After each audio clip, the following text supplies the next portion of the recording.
ধরুন আপনি আপনার বাড়িতে একা রয়েছেন, খুব বৃষ্টি পড়ছে সেই সময়টায়। বাইরে বিদ্যুতের ঝলকানিতে হঠাৎ আপনি দেখতে পেলেন আপনার বাড়ির যে জানলাটা রয়েছে সেই জানলাটার সামনে দিয়ে কেউ একটা হেঁটে যাচ্ছে।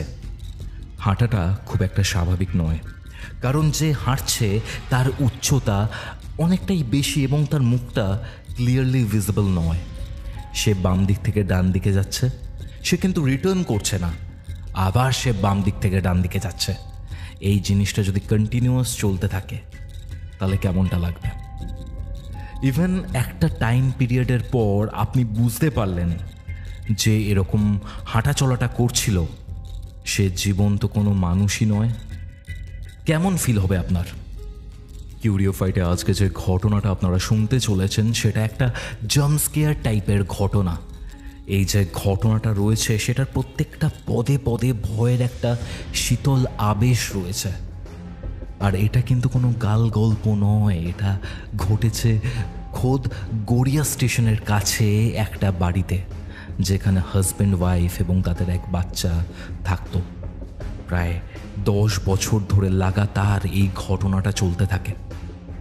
কিউরিওফাইটের আজকের এই কল রেকর্ডিংটা পুরোটা শুনুন এবং কমেন্ট করে আপনার ওপিনিয়ন জানান, এবং আপনার বন্ধু এবং পরিবারের সদস্যদের মধ্যে এই যে ঘোস্টলি কল রেকর্ডিংটা রয়েছে সেটা শেয়ার করে দিন। আপনারা কিউরিওফাইটের এই ঘোস্টলি কল রেকর্ডিংটা কোথা থেকে শুনছেন কমেন্ট করে জানাতে কিন্তু ভুলবেন না।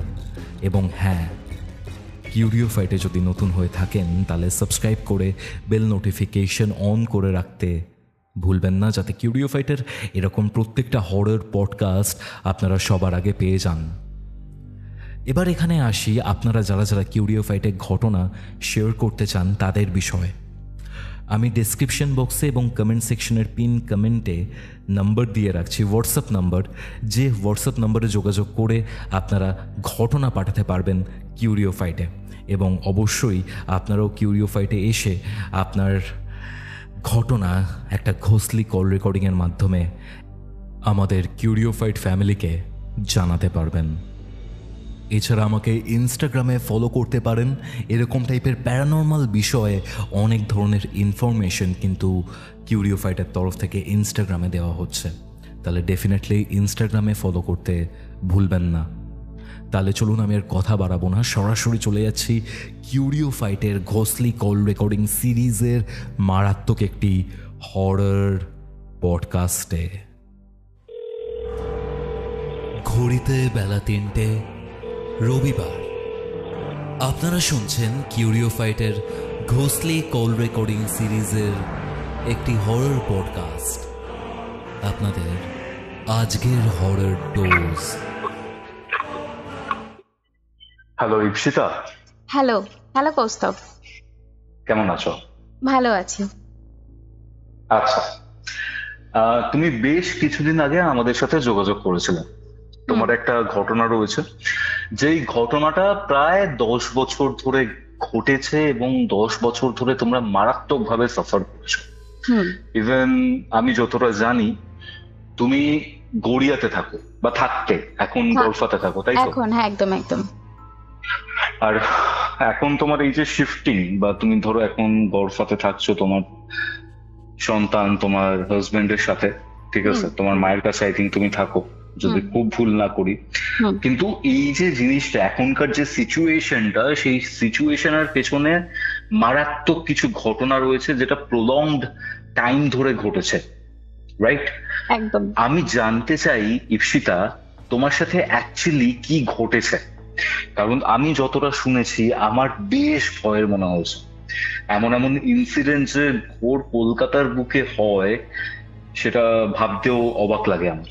কি হয়েছিল ইপসিতা, একটু ডিটেলসে আমাদের সাথে শেয়ার করো, কি হয়েছিল তোমার সাথে? এটা বলতে গেলে কৌস্তব, আমাকে একদম প্রথম থেকে শুরু করতে হয়, ঠিক আছে? সেটাই চাই। হ্যাঁ, আমি হাওড়ার মেয়ে, তো ওখানে আমার স্কুল কলেজ, আমি ওখান থেকেই তোমার আমার হাজবেন্ডের সাথে আলাপ। ওখান থেকে মিন্স আমি এখন যেখানে থাকি এখানে আমার মামার বাড়ি, তো এখানে আমার এখান থেকে আলাপ। আমার মামার বাড়ি থেকে আনলাম। আমার দিদির গড়িয়া বন্ধু থেকে? হয়, না গড়িয়া না, গড়ফা। গড়ফা, গড়ফা। আমার দিদির বন্ধু হয় আমার হাজবেন্ড। হ্যাঁ, এবার সেই থেকেই প্রেম হলো, তাই তো? সেখান থেকে একদম একদম সেখানে সেই প্রেমের গল্পটা আবার ভীষণ সুন্দর। তো আচ্ছা, সেইটা আবার স্বাভাবিক। অন্যদিন তোমাকে বলবো। নিশ্চয়ই, নিশ্চয়ই। হ্যাঁ, তো আমি আসি আমার যেই কষ্টের, দুঃখের, ভয়ের যেই জিনিসগুলো তোমাকে একটু বলি। আমাদের বিয়ে হয়েছিল 2013-তে, 24শে এপ্রিল। আচ্ছা। তো বাড়ির একটু অসুবিধা ছিল, তাই কালীঘাটেই বিয়েটা হয়। পালিয়ে বিয়ে বিয়ে করেছিল? না না না না না, আচ্ছা, পালিয়ে বিয়ে অনুষ্ঠান করে বিয়ে হয়নি? অনুষ্ঠান করে হয়নি এই কারণে, এর মধ্যে ছোট্ট একটুখানি হিন্দি তোমাকে, একটা তোমার চিট ফান্ডের ঘটনা ঘটেছিল, ঠিক আছে? তো সেখান থেকে টাকা পয়সার খুব অসুবিধা হয়, তাই জন্য আচ্ছা, আমাদের মানে চিট ফান্ডে তোমার টাকা গেছিল ওই সময়টা তোমার ফ্যামিলি? বিশাল টাকা চলে গেছে। আচ্ছা, আচ্ছা। তো এখানে থেকেই আমাদের বিয়েটা ওই জন্য ওইভাবে অ্যারেঞ্জ করা হয়। কার্ড ফার্ড সব ছাপানো হয়ে গেছিল, বুঝতে পারলে? কার্ড ছাপিয়েও আমাদের মানে হল বুক করা হয়ে গেছিল, মানে সবাইকে নিমন্ত্রণ করা হয়ে গেছিল।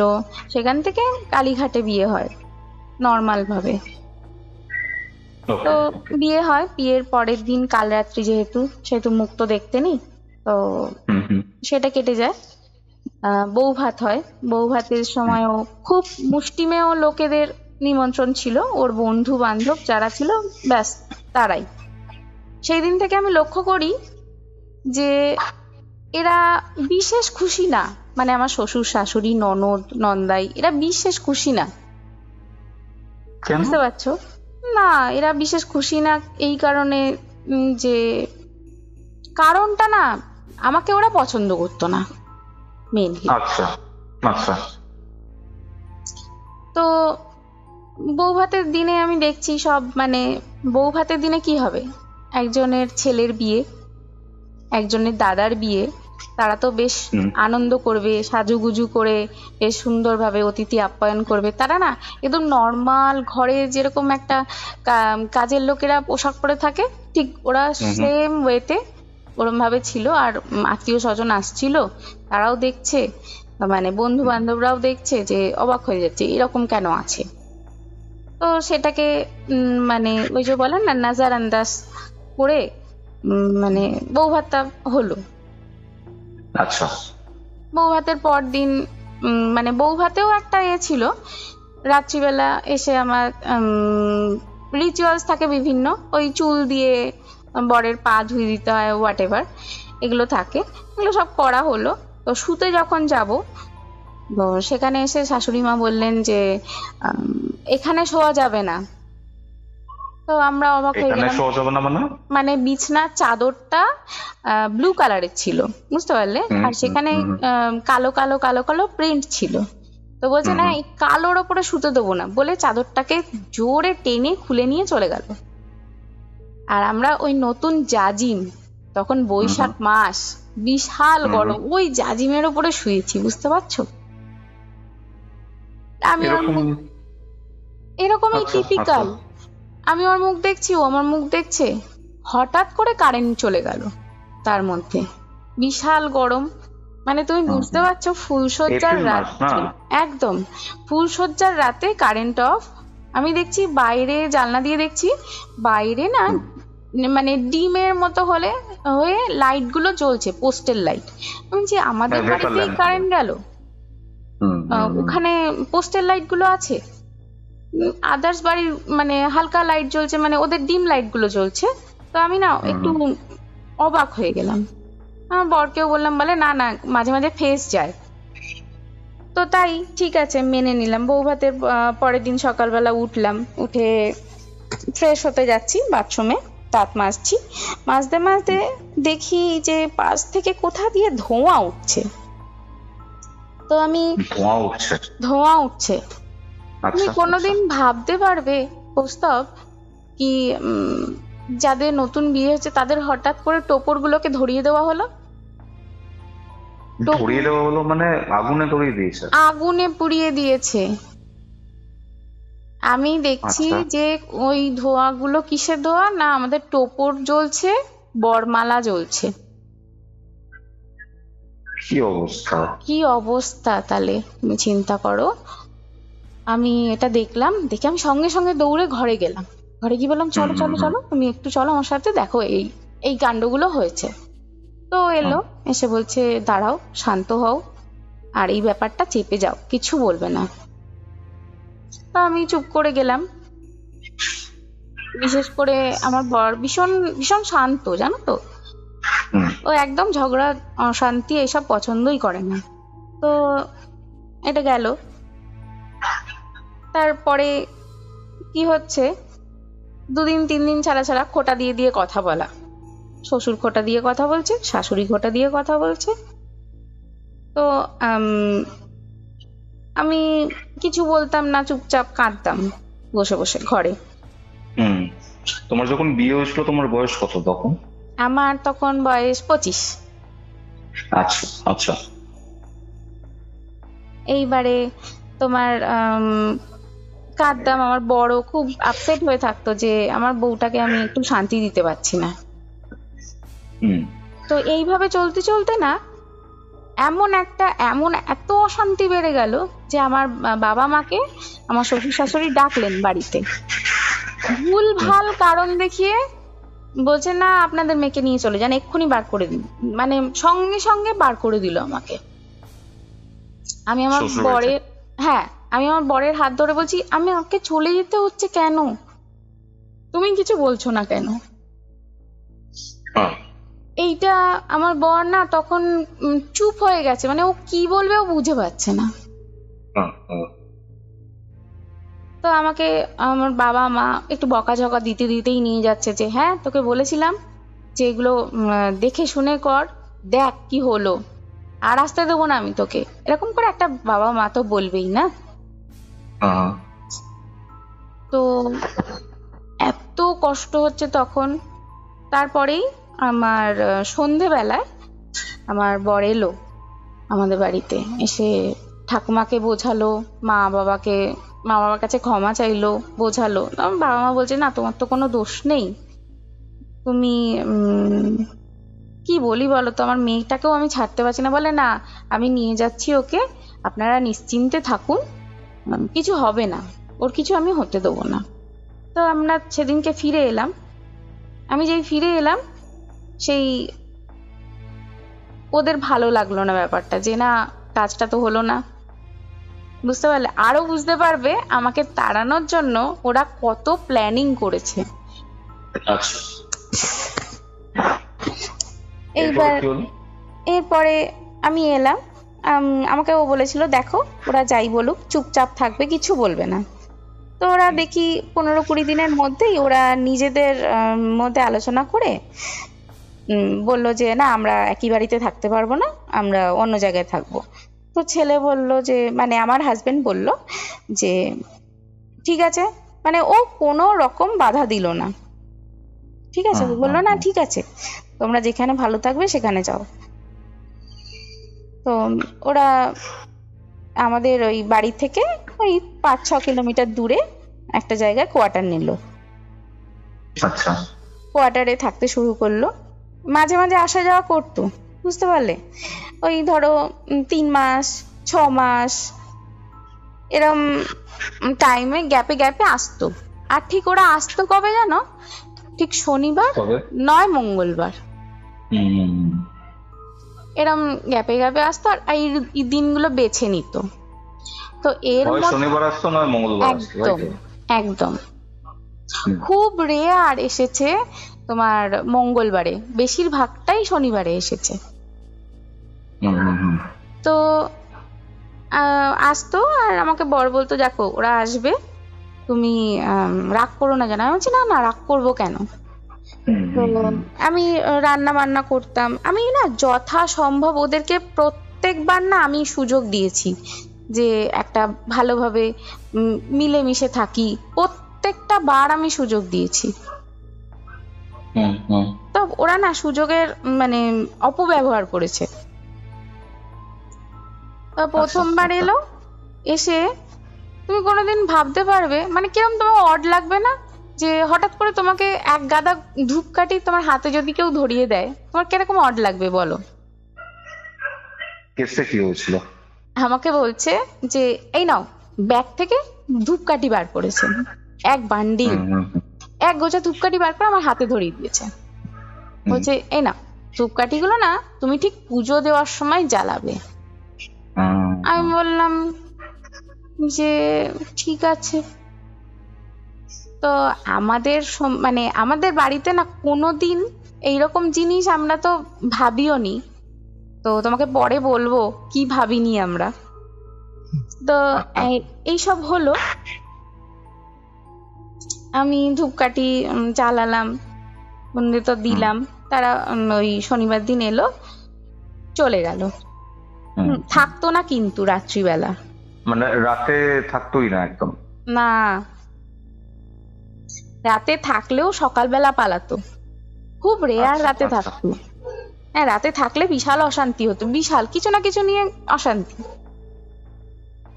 এইবার আমি যখন ধূপকাঠিটা জ্বালিয়েছি, ওরা ছিল, আমি জ্বালিয়েছি ধূপকাঠিটা, মনে মনে ভাবছি যে না না না না না, এটা ঠিক হচ্ছে না, আমি ধূপকাঠিগুলো জ্বালাবো না। ওরা চলে গেছে, আমি ধূপকাঠিগুলো ধরে ছুঁড়ে পাশের প্লটে ফেলে দিলাম। তো আমার মন এখনো বলে, ধূপকাঠি জ্বালিয়েছিল তাই তো? দুটো। আচ্ছা। আমার মন এখনো বলে যে আমি ওই কাজগুলো করেছি, একদম ঠিক করেছি। তো এইটা হলো। তো ওরা চলে গেল, চলে যেতে ভয় পেলাম আমি, মানে তোমাকে কি বলবো, বিশাল ভয় পেলাম। কি হয়েছিল বলতো? মানে আমার হাইট না পৌঁছতো 5 ফুট, একদম 5 ফুট, ঠিক আছে? আমি খুব যে লম্বা সেরকম না, নর্মাল হাইট আমার একদম। তো আমাদের বারান্দার জানলাগুলো আমার হাইটের থেকে আরো বেশি লম্বা, মানে 7 ফুটের হাইটের জানলাগুলো, বিশাল বড় বড়। তুমি বারান্দার জানলা দেখেছো? বিশাল বড় বড় জানলা হয় বারান্দায়, দুটো জানলা, তার মাঝখানে দরজা। তো আমি একদিন ঝড় বৃষ্টি হচ্ছে, বুঝতে পারলে, ঝড় বৃষ্টি হচ্ছে, বাজ পড়ছে, তো আমি খুব কাঁদছি, খুব ভীতু ছিলাম আমি কি করেছি, ঘরে বসে আমার হাজবেন্ডকে ফোন করে বলছি যে তুমি চলে আসো গো, আমার খুব ভয় লাগছে। তখন বলছে আমি কি করে আসবো বলো, এখন বাজ পড়ছে, বৃষ্টি হচ্ছে, আমি দোকানটা বন্ধ করে কি করে আসি? তো বলছে তুমি কি চিন্তা করো না, তুমি বসো ঘরে, চুপচাপ বসো, এমার্জেন্সিটা জ্বালাও, জ্বালিয়ে বসো। তো ফোনটা রেখে দিল। হ্যাঁ, মানে তোমার ওখানে যখনই না একটু কিছু হতো, আর গরমের সময় তো রোজ কারেন্ট যেত, রোজ 3বার 4বার করে, রাত্রিবেলা তো যেতই গড়িয়াতে। তো আমি ফোনটা রেখে দিতে আমার না আরো যেন মনে হচ্ছে বুকের ভেতরটা যেন ধক ধক ধক ধক করছে, খালি ভয় পাচ্ছি।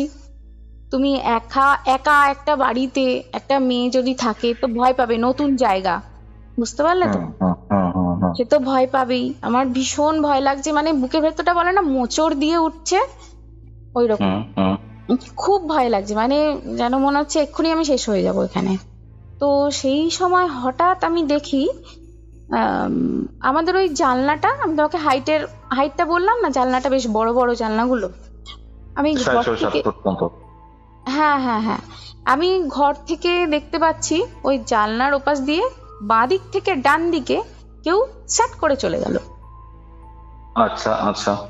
আমি না দেখে না ছ্যাট করে উঠেছে আমার বুকটা, উঠে কটা বাজতো তখন? তখন 7:30 8টা, আর তখন খুব ঝড় বৃষ্টি হচ্ছে। আমি মানে চমকে উঠেছি, তুমি বুঝতে পারছো, মানে গায়ের লোমগুলো সব খাড়া হয়ে গেছে, এখনো ইভেন আমার এখনো হচ্ছে। এবার আমি সেইটা দেখলাম, দেখে না আমি না এক জায়গায় দাঁড়িয়ে জড়ো হয়ে গেলাম, মনে হলো যেন কি দেখলাম। আমি না ওনার মুখটা দেখতে পাইনি, জানো, শুধু ঠোঁটটা আর চিবুকটা দেখতে পেয়েছি। তুমি বলো, ওই জানলার দিয়ে আমি ওনার ওইটুকুনি দেখতে পেয়েছি, মিন্স উনি কতটা লম্বা, যাকে আমি Exactly. দেখেছি। আর এই জিনিসটা না আমি একবার দেখলে আমি অতটা ভালো করে দেখতে পারতাম না, আমি এই জিনিসটা 4বার 5বার মতো দেখেছি। আমি দেখে বলছি মানে না জানলা না থেকে না, বাঁ দিক থেকে ডান দিকে কেউ সরে একদম যাচ্ছে। আমি ওনাকে রিটার্ন করতে দেখছি না, কিন্তু আমি শুধু ওই একই জিনিস বারবার হতে দেখছি। ওই যে না মানে বাঁ দিক থেকে লুপে ডান পড়ে দিকে। যাওয়া একটা লুপ, হুম হুম হুম হুম। ওই জিনিসটা বারবার হচ্ছে। আচ্ছা। তো আমি সঙ্গে সঙ্গে আমার ঠাম্মাকে ফোন করলাম, ফোন করে বললাম ঠাম্মা জানো তো আমি না বাইরে দিয়ে যেই বলেছি, ঠাম্মা বলে চুপ করো, আমি বুঝতে পেরেছি। আমি বলছি ঠাম্মা আমি কি করবো বলো তো? বলছে একদম নিজেকে শক্ত করো, শক্ত করে আমি তোমাকে যা যা মন্ত্র শিখিয়েছি সব বলো। আমি ঠাম্মা ফোনে আছে, আমি সঙ্গে সঙ্গে সব বলতে শুরু করলাম। বলেছো এইবারে তুমি পঞ্জিকাটা মাত্র হনুমান চালিসা আছে পাঠ করো, জোরে জোরে পড়ো, তোমার কানে যেন পৌঁছায়। আমি জোরে জোরে পড়ছি জানো, ঠিক 40 মিনিটের মধ্যে যেন একটা মানে ওই যে গুমোট একটা পরিবেশ হয়ে গেছিল, ভয়ের একটা পরিবেশ, ওটা কেটে গেল। তখন কিন্তু বাজ পড়াটাও থেমে গেল জানো। আচ্ছা আচ্ছা। এই হলো আমার প্রথম ভয় পাওয়া। আমার হাজবেন্ড বিয়ের এলো পর? বিয়ের পর। হুম, আমার হুম। হাজবেন্ড এলো বাড়িতে সেদিনকে, আমি ওকে সব ঘটনা বললাম। ধুর বলে, আমাকে আমাকে এরকম করে বলছে, মানে পুরো উড়িয়ে দিচ্ছে যে ধুর তুমি এইসব ভূতের গল্প টল্প পড়ো, এইসব সব সিরিয়াল দেখো, কি ডারনা মানা হ্যাঁ, এইসব দেখে দেখে তোমার মাথাটা গেছে, ওইসব কিচ্ছু না। আমি তোমার এই আমার হাজবেন্ডের সাথে ঘটাও আরেকটা ঘটনা বলবো, যেটা বিয়ের আগে ঘটেছে। আচ্ছা। সেটা পরে বলবো, কেমন? হুম হুম হুম হুম হুম। তো এইটা হলো আমার প্রথম ভয় পাওয়া। তারপর থেকে স্টার্ট হলো। এটা হলো মাস খানেক যেতে না যেতেই আমি রান্না করছি রাত্রিবেলা দাঁড়িয়ে, আর কারেন্ট চলে গেছে, বুঝতে পারলে তো? কারেন্ট রোজের মতো একবার করে টাইম করে যাবেই। হুম হুম। তো আমি যেখানে মানে দাঁড়িয়ে, এটা একটা রুটিনের মতোই ছিল। একদম একদম রোজ কারেন্ট যাবে, মানে আমি ধরেই নিয়েছি যে এই সময় কারেন্ট যাবেই, আর গেলে তো 1 ঘন্টার ওপরে আসতোই না। তারপরে আমি কি করলাম, আমি রান্না করছি একদিন, এবার পেছনে মনে হচ্ছে যেন, পেছনে একদম রান্না যেখানে করতাম একদম আমাদের শ্বশুর শাশুড়ির ঘর, তার পাশেই ছিল দোকান ঘর। দোকান ঘরটার দরজার ওখানটার থেকে মনে হচ্ছে কৌস্তব, তুমি ধরো ঘরে কি মনে বসে হচ্ছে? আছো, হুম। হ্যাঁ তোমার ঘরের দরজাটার দিকে তাকাও, একটু ভিজুয়ালাইজ করো যে কেউ যেন পুরো নাক পর্যন্ত তুমি দেখতে পাচ্ছ, কারোর বড় বড় চোখ, কেউ যেন তোমাকে দেখছে উকি মেরে। কিরকম মনে হয় তোমার? অবভিয়াসলি খুবই স্কেরি থাকবে ব্যাপারটা। একদম আমি ওরকম দেখেছি। মানে তুমি মানে সোজা হয়ে রান্না করছো তো, আর তুমি পাশ ফিরে কিছু একটা নিলে, আমি ঠিক ওই সময় ওই জিনিসটা দেখেছি। আর তুমি যদি ধরো সোজা তাকাও, তুমি ডান দিকের কিছু ফাংশন মানে কিছু হচ্ছে, বাঁ দিকে হচ্ছে, তুমি সেটা দেখতে পাবে কিন্তু। আমি দেখেছি। হলো আমার ওখানে আচ্ছা। কাঠা যেন মনে হচ্ছে আমি আর নড়তে পারছি না। এইটা হলো আরেকটা ঘটনা, ঠিক আছে? মানে সেই লোডশেডিং হলেই আমার প্যালপিলেশন শুরু হয়ে যেত। তারপরে কিছু একটা দেখবে, কিছু একটা ফিল করবে, সেই একদম কারণে। একদম, আর না আমার মনের থেকেই যেন বলতো এইবারে কিছু একটা হবে। আগে থেকেই আভাস পেতে। আগে থেকেই জানি না, ভগবানের মানে অসীম কৃপা। এই যেতে যেতে আমার ইয়ে হলো তোমার, আবার ওরা 3-4 মাস পরে, ওরা মানে আমার শ্বশুর শাশুড়ি 3-4 মাস পরে আবার এলো ঠিক মঙ্গলবার দিন। এসে বলছে এ নাও মিষ্টি খাও। এখানে গেছিলাম, একটা মন্দিরের নাম বললো, বলে এখানে গেছিলাম জানো তো, ঘুরতে গেছিলাম, পুজো দিয়েছি তোমাদের নামে, খাও এটা মিষ্টিটা খাও। আমি তো মিষ্টিটা নিয়ে সোজা রেখে দিয়েছি। আমাকে বলছে খাও না, আমি বলছি না গো আমি না মিষ্টি খাই না। তো বলছে ঠিক আছে তুমি কিন্তু খেও মিষ্টিটা, এরকম করে আমাকে একদম অ্যাপ্রোচ করছে, বুঝতে পারছো তো? হ্যালো, হ্যাঁ শুনতে পাচ্ছি, বলো। হ্যাঁ। তো আমি ইয়ে করলাম, ঠিক আছে আমি খাবো পরে, এখন খাবো না। হুম। তো ওরা এলো, তারপর? আমি খাওয়ার দাওয়ার করলাম, যেরকম নিয়ম মতো কাজ করা আমি সব করলাম, ঠিক আছে। হুম। ওরা চলে গেল, সেদিনেই চলে গেল। পরের দিন কৌস্তব আবার একটা চমক, কি হলো? এবারে বিশাল কিছু দেখলাম। মানে আমি আবার রান্না করছি, আবার লোডশেডিং। আচ্ছা, তুমি এবার গেস করো কি হয়েছে, আমি তারপরে কি বলছি। হয়েছে? এইবারে তুমি একটা বাচ্চাকে হামাগুড়ি দিতে দেখেছো, হাঁটুটা না ঠেকিয়ে? হাঁটু না ঠেকিয়ে? হ্যাঁ, ওই যে হাতে পায়ে ভর দিয়ে এগিয়ে আসা। আচ্ছা, হ্যাঁ হ্যাঁ হ্যাঁ। হুম। এইবারে তুমি এই পজিশনটা ঠিক ভেবে রাখো, হ্যাঁ।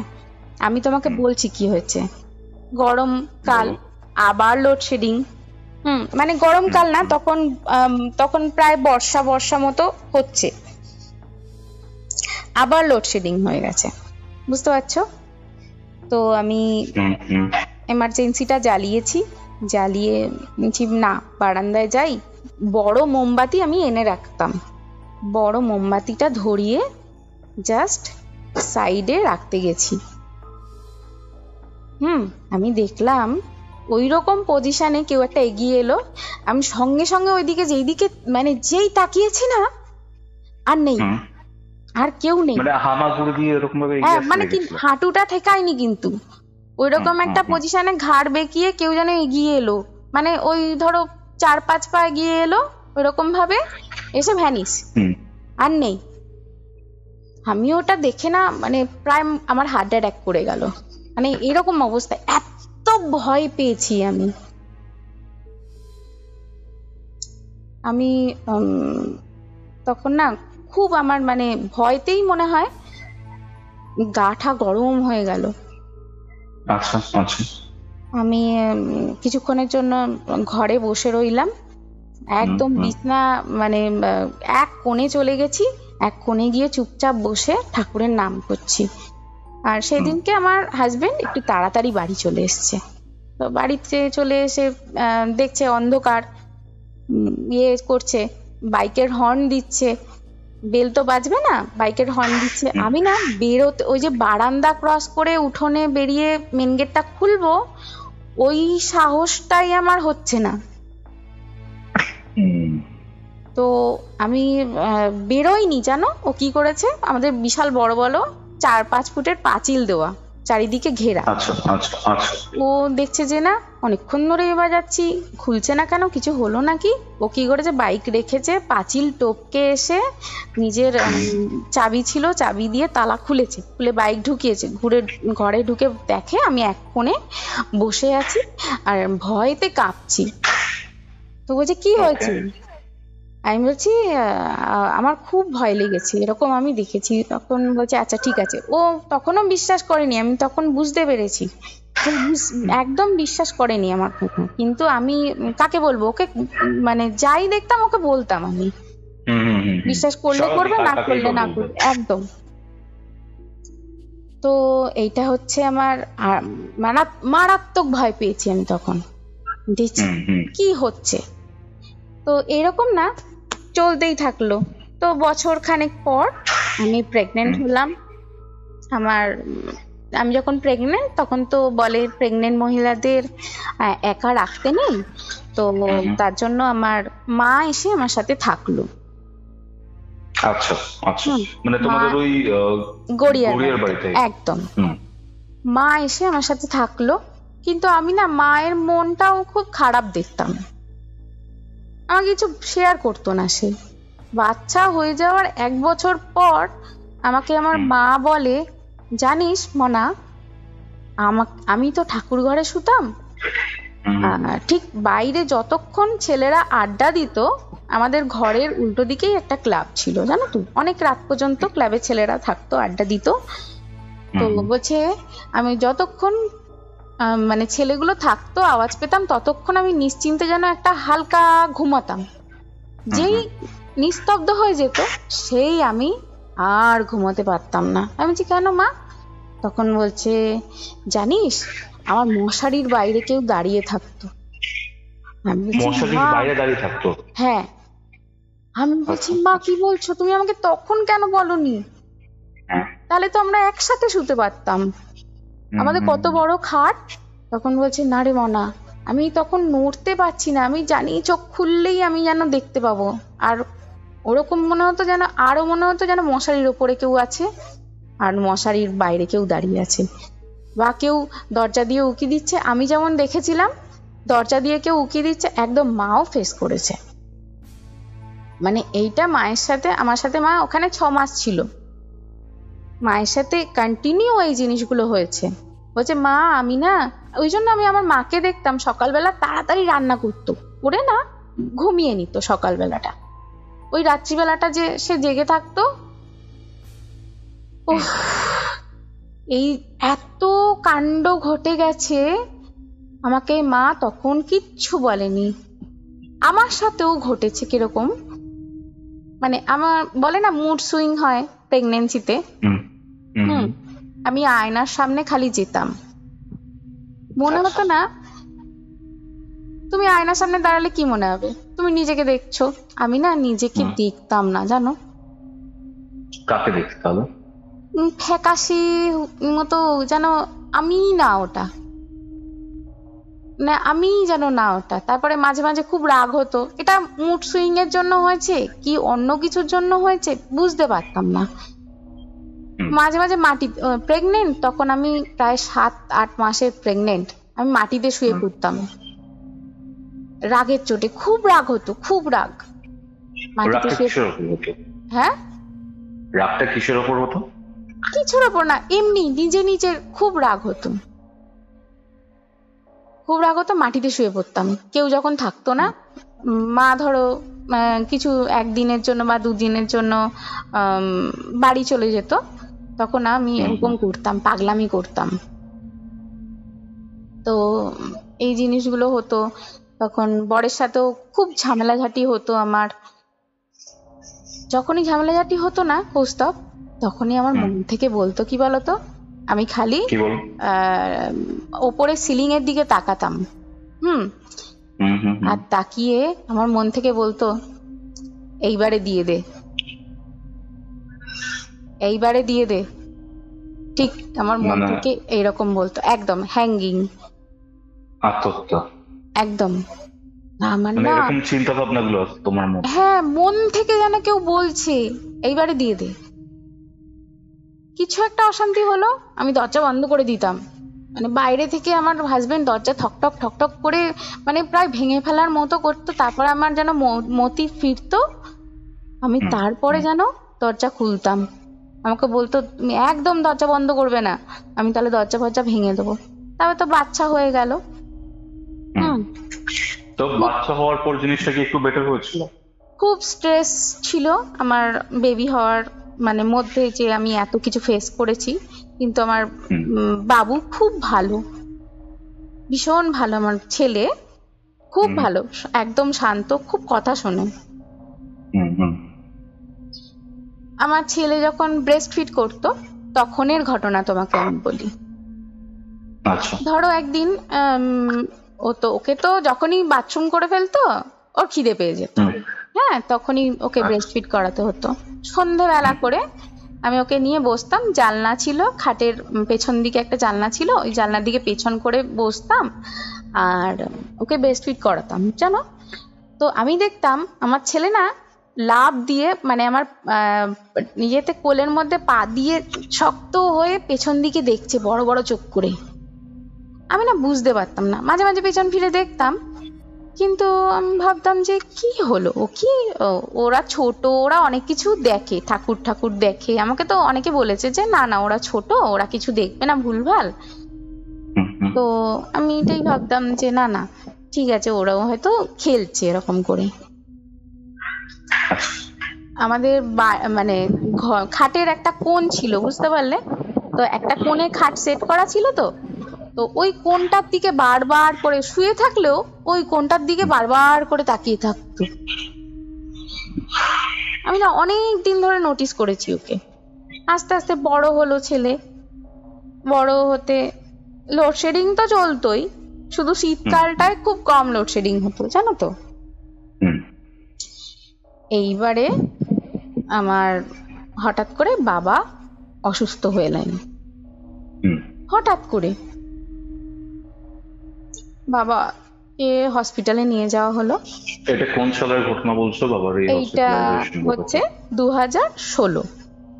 আচ্ছা। November 6 November.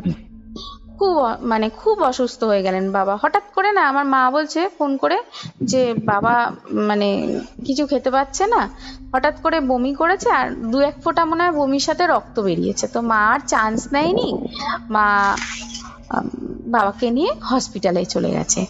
তো সেই সময় আমাকে ফোন করেছে রাত্রিবেলা যে তোর বাবাকে নিয়ে আমি হসপিটালে যাচ্ছি, তোরা কাল সকালবেলা আসিস। তো আমি না, সেই মুহূর্তে যেন মনে হলো যেন আমার মাথায় কিছু একটা ভেঙে পড়লো, আমার বাবার এরকম হয়ে গেল। তো আমি সঙ্গে সঙ্গে ওকে বললাম কি গো তুমি কোনো ব্যবস্থা নেবে না? বলে হ্যাঁ আমি আছি তো, তোমাকে চিন্তা করতে হবে না। তো যেদিনকে গেল সেদিনকে ভালোভাবে চিকিৎসা হলো, পরের দিন ভালো রইলো, তারপরের দিন বাবাকে ছুটি দিয়ে দেওয়া হবে, বুঝতে পারলে? আচ্ছা আচ্ছা, মানে রিকভার করে যাচ্ছে, রিকভার করে গেছে, একদম সুস্থ। আমার বর গিয়েছিল, তো বাবার সাথে কথাবার্তা বলে এসছে, বলছে না তোমার বাবা ঠিক আছে, ছুটি দিয়ে দেবে। আমি বলছি ঠিক আছে। ভোরবেলা মানে যেদিনকে ছুটি দেবে সেদিনকে ভোরবেলা আমার কাকা বাবার সাথে ছিল, কারণ ছেলেদের ওয়ার্ডে মেয়েদেরকে থাকতে দেয় না, তো ওই জন্য মা বাড়িতে চলে এসেছিল। তো কাকা মাকে ফোন করে বলছে বৌদি তুমি তাড়াতাড়ি চলে এসো। বলছে কেন গো শেষদা তুমি এরকম ভাবে বলছো? তখন বলছে দাদার অবস্থা খুব খারাপ, দাদা পড়ে গেছে। মা তো সেই মুহূর্তে মানে কি করবে ভেবে পাচ্ছে না। আমি মাকে বলছি মা দাঁড়াও, তুমি রেডি হয়ে যাও, আমি আছি ঘরে। তো মা গেল, গিয়ে প্রস্তাব একটা মানুষ পড়ে গেলে কোথায় চোট পাবে? কোমরে চোট পাবে, আর তোমার হাতে ফাতে কেটে হয়তো যেতে পারে। হ্যাঁ মানে ধরো সামনের দিক করে পড়লে তাহলে এরকমই হবে, পেছন দিকে পড়লে মাথার দিক চলে আসবে। হ্যাঁ আমার বাবার না ভুরুটার ওখানটায় বেশ খানিকটা কেটে গেছে, কপালটা ফেটে গেছে, বুকের এখানটা মানে প্রায় মানে কিছু দিয়ে রগড়ে দিলে যেরকম ভাবে কেটে যাবে ওরকম ভাবে কেটে গেছে, দুটো হাঁটু ছিলে গেছে, বিভৎস ভাবে বাবার কেটে গেছে, মনে হচ্ছে কেউ ধরে বাবাকে মেরেছে রীতিমতো। আচ্ছা আচ্ছা। হ্যাঁ আমার মানে তখন বাবার একদম আর বাবা নেই সেখানে, বুঝতে পারছো তো? মানে মানে ইয়ে করে রেখেছে, অক্সিজেন দিয়ে রেখেছে বাবাকে। আমাকে সবাই বললো যে বাবাকে দেখে আয়, তো আমি দেখতে গেলাম বাবাকে। সেই মুহূর্তটা না কৌস্তব, বুঝতে পারছি এই ব্যাপারটা, প্যাথেটিক, খুব প্যাথেটিক। আমি বাবাকে বলছি বাবা,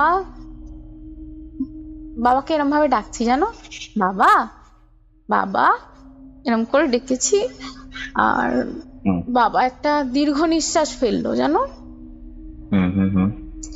একটা দীর্ঘ নিঃশ্বাস ফেলে আর নিঃশ্বাসটা নিল না, আর আমি মানে বাবার আর স্পন্দনটা অনুভব করলাম না। আমি বাবার বুকে একটু হাত বোলালাম, হাত বুলিয়ে বললাম বাবা তুমি দেখো ভালো হয়ে যাবে, বলে আমি বাবাকে ইয়ে করলাম। মানে আমি তখন কাঁদতে পারছি না জানো। আমাকে যে নিয়ে গেছিল সে আমাকে বলছে দেখ তুই কিন্তু ওখানে যাই হয়ে যাক চোখ দিয়ে জল বার করবি না, কারণ ওখানে মা আছে আর ঠাম্মা আছে। তো আমি বললাম যে ঠিক আছে। আমি ওখান থেকে বেরিয়ে চলে আসলাম, দেখি তারা দুজনে হাউ হাউ করে কাঁদছে। বাবার মাথার কাছে ঠাম্মা বসে আছে আর পায়ের কাছে মা বসে আছে, দুজনে মিলে হাউ হাউ করে কাঁদছে আমার দিকে তাকিয়ে। আমি না মানে একদম আমার পাথরের মতো মাথাটা নিচু করে সিঁড়িতে এসে বসে হাউ হাউ করে কাঁদছি যে আমার কি হয়ে গেল। সেই মুহূর্তটা না কৌস্তব ভুলতে আমার বছর খানেক লেগেছে। সেই বাবাকে নিয়ে যাওয়া, আমি বারবার বাবার না গায়ে হাত দিয়ে দেখছি, বাবাকে চুল্লিতে পোড়ানো হয়েছিল, বাবাকে বারবার দেখছি নাড়িয়ে যে বাবা মনে হয় এইবার উঠে পড়বে, এইবার মনে হয় বাবা উঠে পড়বে, খালি ডাকছি ও বাবা বাবা, ও বাবা বাবা। আমি যেটা ভাবছি সেটা হচ্ছে যে এই যে মৃত্যুটা ছিল, হ্যাঁ, ঠিক আছে, এই এই মৃত্যুটা না মৃত্যুটা খুব স্বাভাবিক না। এক্স্যাক্টলি আমার এটাই থট লাগছে, আমি এটাই ভাবছিলাম। আমি অনেক দিন পরে না এই মৃত্যুটা স্বাভাবিক না, আমি তোমাকে বলছি পর পর। বলো বাবা বলো। বাবা চলে গেলেন, হুম, বাবার এই হুম, জিনিসটা তো আমি একদম নিতে পারিনি। বাবাকে দাহ করা হলো, হুম। বাবাকে দাহ করার সময় এখন তো নিয়মে হয়েছে যে আমি বাবার একটাই মেয়ে, তো একজন যদি মেয়ে যদি থাকে তাহলে মেয়েকে মুখাগ্নি করতে দেওয়া হয়। তো আচ্ছা, সেখানে আমার শাশুড়ি এসে তার জোর খাটিয়ে বলল না তুমি মুখাগ্নি করবে না, কিছুতেই না, করতে দিল না আমাকে, জানো কৌস্তব। কেন এটা? এটা তার আনন্দ, এটা তার আনন্দ, তার মানে তার একটা যে উইশ ফুলফিল হয়ে গেল, আরো কষ্ট দেওয়া আমাকে। তো মুখাগ্নি কে করলো তাহলে? মুখাগ্নি আমার কাকা করেছে, সেজো কাকা। আচ্ছা। হুম, হুম। তো সেখানেও মানে আমাকে কেউ ধরে রাখতে পারছে না, বাবা না, বুঝতে পারছো তো। স্বাভাবিক। সেখানে আমাকে কেউ ধরে রাখতে পারছে না, ইভেন আমার বড় ধরে রাখতে পারছে না। আমার দিদি আমাকে সেখানে খুব সাথ দিয়েছে, আমার দিদি জাপটে ধরে আছে, হচ্ছে তুই বোন তুই চুপচাপ থাক, একটু শান্ত হ বাবা। তো সেই মুহূর্তটা কেটে গেল, আমি আর ডেসক্রাইব করতে চাইছি না, আমি একদম ভেঙে পড়বো তাহলে। হুম, তো সেইটা চলে গেল, বাবার কাজ করলাম 13 দিনের যেটা হয়, 13 দিন 14 দিনে যেগুলো হয়ে যায় করলাম, আশপান্না টানা হয়ে গেল। তারপরে আমি আও একটা জিনিস বলতে তোমাকে ভুলে গেলাম, যেটা হচ্ছে কি, বলো, বাবাকে বলো। পুড়িয়ে আমি এসেছি, রাত্রিবেলা শুয়েছি, শুয়ে না হুম।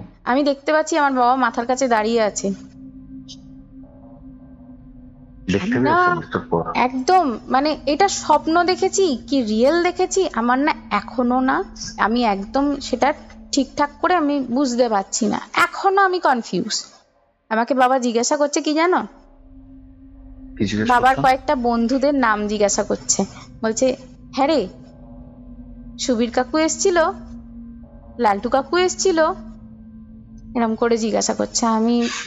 আমি তাকে উত্তরও দিয়েছি, আমি বলছি সুবীর কাকু আসতে পারেনি বাবা, লালটু কাকু এসছিল বলে না আমি ধর্মর করে উঠেছি। বুঝতে পেরেছি। মানে একটা শক পেয়েছি, তো ওখান থেকে ভেবেছি হয়তো বাবা এসে এরকম জিজ্ঞাসা করছে। তো বাবার কাজগুলো মিটে গেছে, আমি বাড়ি গেছি, বাড়ি গিয়ে যেদিনকে বাড়ি গেছি সেদিনকে রাত্রিরে খাওয়া দাওয়া করে আমি শুয়েছি। আমি তোমাকে বললাম না আমাদের খাটের সাইডে একটা জানলা ছিল, তো সেই দিক ওই জানলার দিকে মাথা করে আমি আমার ছেলে আর আমার বর শুয়ে আছি, তো আমি মিডিলে শুয়েছি। তো আমাকে যেন মনে হলো বাবা এসে আমার বাঁ হাতটা ধরলো, পুরো তোমার যদি কেউ রিস্টটা ধরে মানে খুব আলতো ভাবে, একটা মানে ভালোবাসার যে টাচটা হয় সেইভাবে ধরলো, একটা জেন্টল ভাবে ধরে বললো মনা তুই গেটটা দিসনি, যা গেটটা দিয়ে আয়, এরম করে বললো। আমি না ধড়পড় করে উঠে আমার বরের গায়ে যে হাতটা পড়েছে আমার বাবার হাতটা ছেড়ে গেছে। আমি বলছি কি গো বাইরে একবার যাও তো, দেখো তো কি হয়েছে। তো বলছে এই বাবা তুমি গেটটা লাগাওনি। আমি বলছি জানো আমাকে বাবা বলল যে তুই গেটটা লাগাসনি, দিয়ে আয়। এটা কি হতে পারে কখনো, স্বপ্ন দেখলাম আর এটা সত্যি হয়ে গেল। এটা গেটটা খোলা ছিল একদম, মানে পুরো ওপেন। এটা হচ্ছে বাবার প্রথম দেখা দেওয়া। তো এরপর কি হলো? এইরকম ভাবে না কৌস্তব, আমি ধরো মানে কিছু একটা বিপদে পড়তে চলেছি, আমার বাবা না মানে স্বপ্ন দেখাতো। স্বপ্নটা কিরম দেখাতো, ধরো আমি করে আছি, ঘুমিয়ে আছি, আমি দেখছি যে আমি আমার পুরোনো বাড়িতে আছি, মিন্স আমি যেখানে ছোট থেকে বড় হয়েছি সেখানে আছি, আর উল্টো দিকে একটা বিশাল বড় মাঠ ছিল আর একটা পাঁচিল ছিল, পাঁচিলের সামনে বাবা দাঁড়িয়ে হাত দেখাচ্ছে, মানে মানে বলছে আমি আছি, মুখে কিন্তু কিছু বলছে না। ওই পাঁচিলের সামনে দাঁড়িয়ে বাবা বলছে আমি আছি, মানে দূর থেকে যদি তোমাকে কেউ বলে, আমি হাত তুলে বলে আমি আছি, তুমি বুঝতে পারছো তো ওই সিচুয়েশনটা? ওইরকম ভাবে বাবা বলছে আমি আছি। তো আমি স্বপ্নগুলো দেখতাম, আর সকালবেলা উঠে আমার মন টন খারাপ হয়ে থাকতো। এরকমই একদিন বাবা স্বপ্ন দেখিয়েছে যে লিখে রেখেছে এক জায়গায়, জানো, যে মা তুই একটা সাদা খাতা আর একটা লাল পেন ঠাকুর ঘরে রেখে দেয়।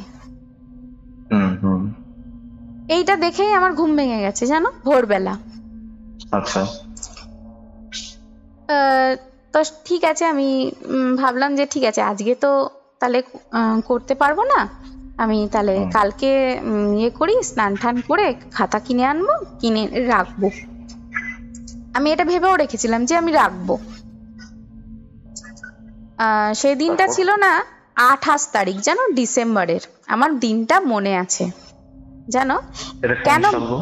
এইটা 2016, বাবা মারা গেছে নভেম্বরে, আর ডিসেম্বরে 28শে ডিসেম্বর, ভালো করে তারিখটা মনে করো, ঠিক আছে, মনে রাখো, হ্যাঁ।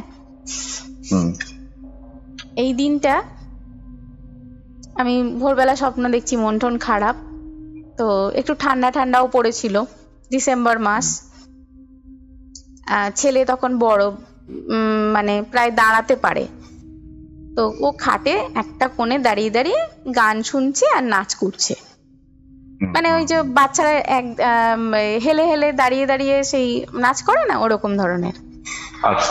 আমি দেখছি যে সন্ধেবেলা হয়েছে, তো আমি কিছু স্ন্যাক্স বানিয়ে আমি আর ছেলে খাই বসে।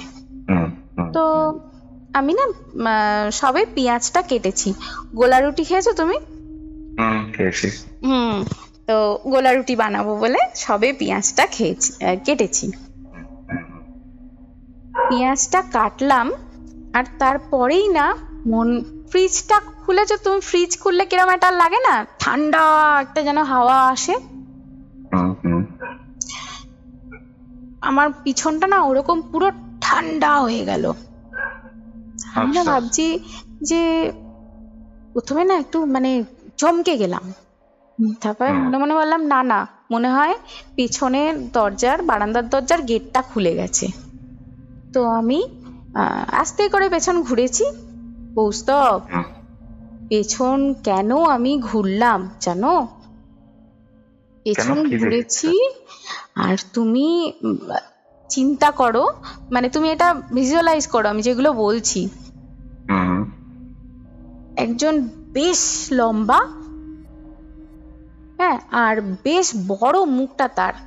তো তুমি ধরো তোমার হাত থেকে তোমার এলবো পর্যন্ত তার মুখটা বড় হবে, এরম বড় মুখ, চোখগুলো বিশাল বড় বড় আর আগুনের গোলার মতো জ্বলছে। আর মুখটা কেমন জানো? মুখটা তোমার ডান কান থেকে বাঁ কান পর্যন্ত পুরো লিপস কাটা, আর সাংঘাতিক, বিশাল ভয় লাগছে আমার। মানে আমি না দাঁড়িয়ে আছি, শুধু আমি খালি দেখছি, চোখের পাতা আমি ফেলতে পারছি না, জানো। আমি দেখছি, আমাকে বলছে, মানে সেই গলাটা না আমি তোমাকে নকল করে বোঝাতে পারবো না, সে একটা ঘষা ঘষা গলা, বলছি তুই এক্ষুনি এখান থেকে চলে যা, নয় তোকে আমি শেষ করে দেবো। বলে না আমি নিচের দিকে যেই তাকিয়েছি ওর পাটা দেখার জন্য, পাটা আমি দেখতে পাচ্ছি না, সেই তুমি ধূপকাঠির ধোঁয়া যেরকম দেখো না, মানে ওয়েভ হয়, ওয়েভ, তো ওর বস্ত্রটা না বোরখার মতো পড়েছিল, আর পুরো ওয়েভ হচ্ছিল একটা। আমি ওর পাটা না আমি দেখতে পাচ্ছি না, আর পুরো পুরো এরকম যেই দেখেছি না, আমার মনে হচ্ছে আমি যেন কোথায় দাঁড়িয়ে আছি, আমার কিছু মানে অনুভব হচ্ছে না, আমি কিছু ফিল করতে পারছি না। একবার চোখের পাতাটা ফেলেছি কৌস্তব, আর নেই সেখানে, কিচ্ছু নেই, কিছু দেখতে পাচ্ছি না। পলক ফেলার সঙ্গে সঙ্গে নেই। ওহ বাবা, আমি কি হলো? আমি সেই মুহূর্তে যেন মনে হচ্ছে আমার দমটা বন্ধ হয়ে গেল।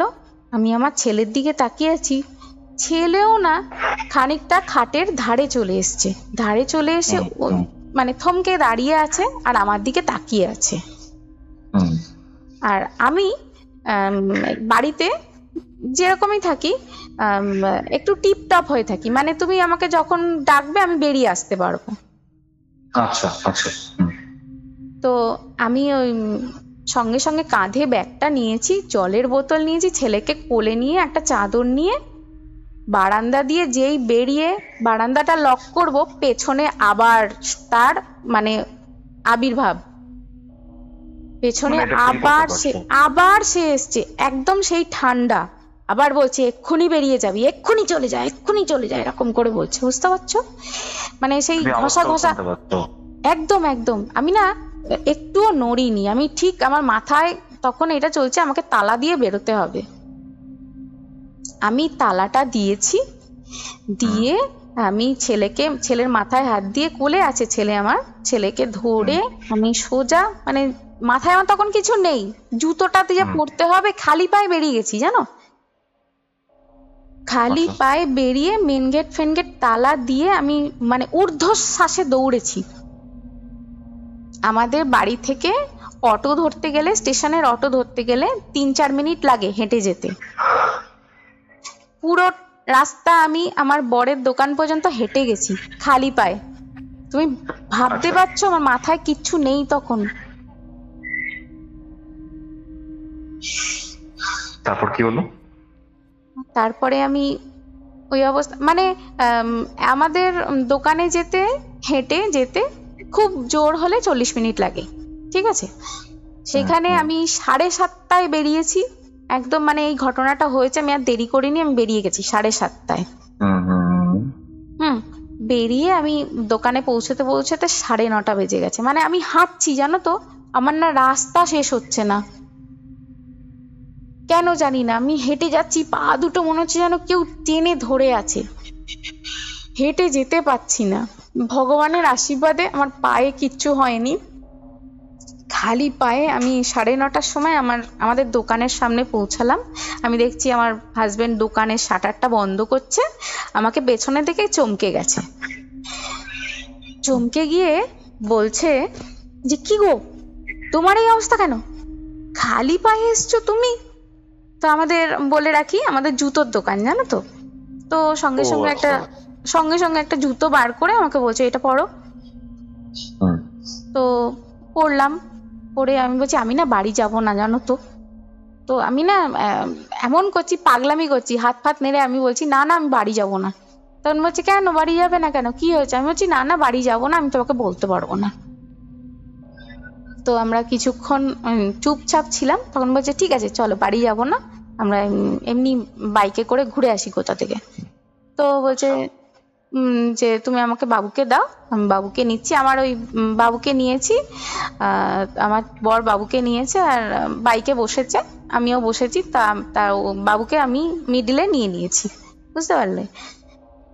বাইকটা নিয়ে ও একদম নিউ গড়িয়া স্টেশন পর্যন্ত এসছে, এসে আমাকে বলছে এবার তুমি নামো বাইক থেকে। আমি নেমেছি, আমাকে বলছে যে তুমি কিছু খাবে? আমি বলছি না আমি কিছু খাবো না। তো একটু জল দিল, জল খেলাম। তো বলছে বলো তো কি হয়েছে? তারপরে না আমি থাকতে পারিনি জানো, আমি বলে দিয়েছি, একদম বলে দিয়েছি। তখন বলছে চলো তো কে কি করলো আমি দেখি। তো বাড়িতে এসে কৌস্তব ও তন্ন তন্ন করে খুঁজেছে, কেউ নেই।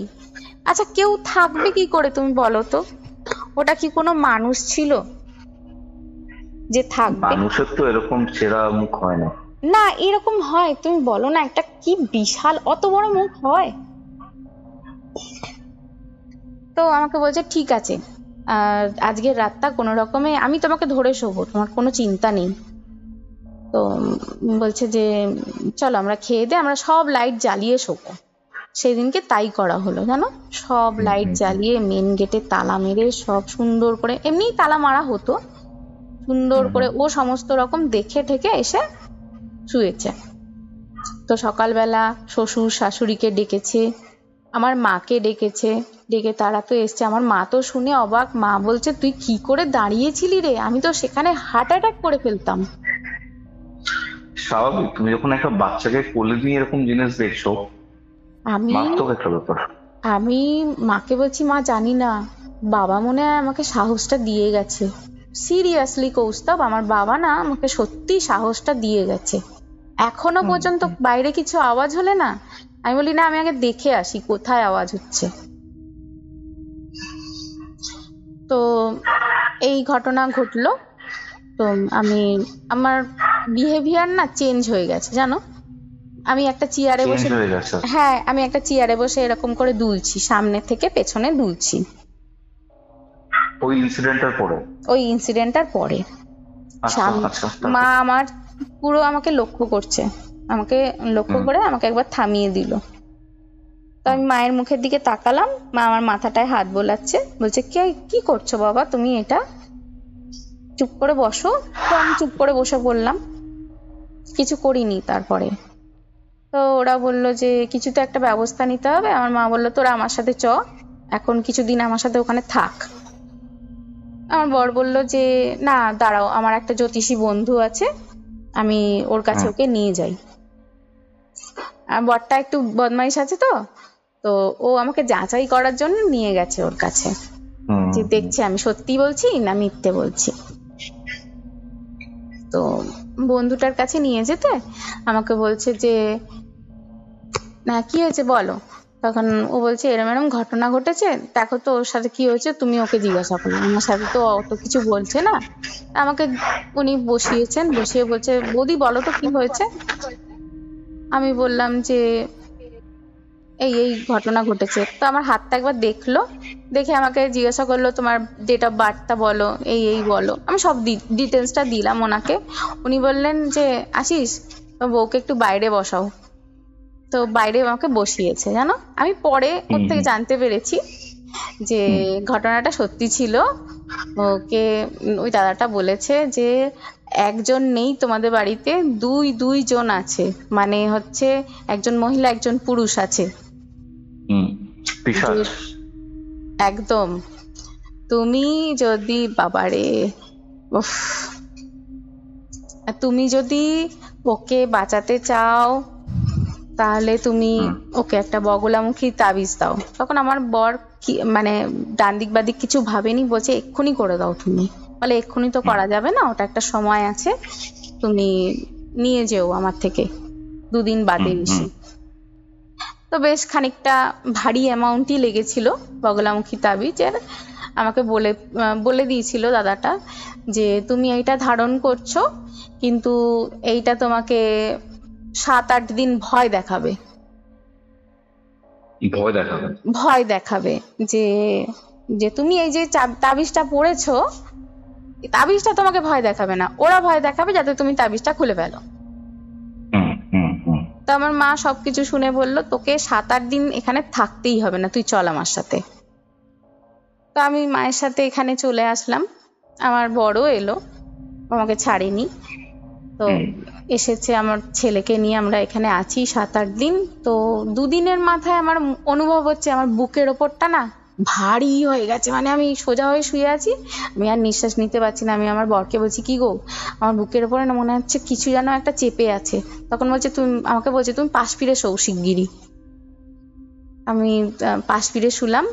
তারপর থেকে আমি না ধারে শুতে পারি না জানো কৌস্তব, মানে কোনো দিকে আমি কোনো ধারে, ডান দিকে শুতে পারি না, না বাদিকে শুতে পারি, আমি মিডিলে। আমার ছেলে এক ধারে শোয়, আমার বর এক ধারে শোয়, আমি মিডিলে শুই একদম।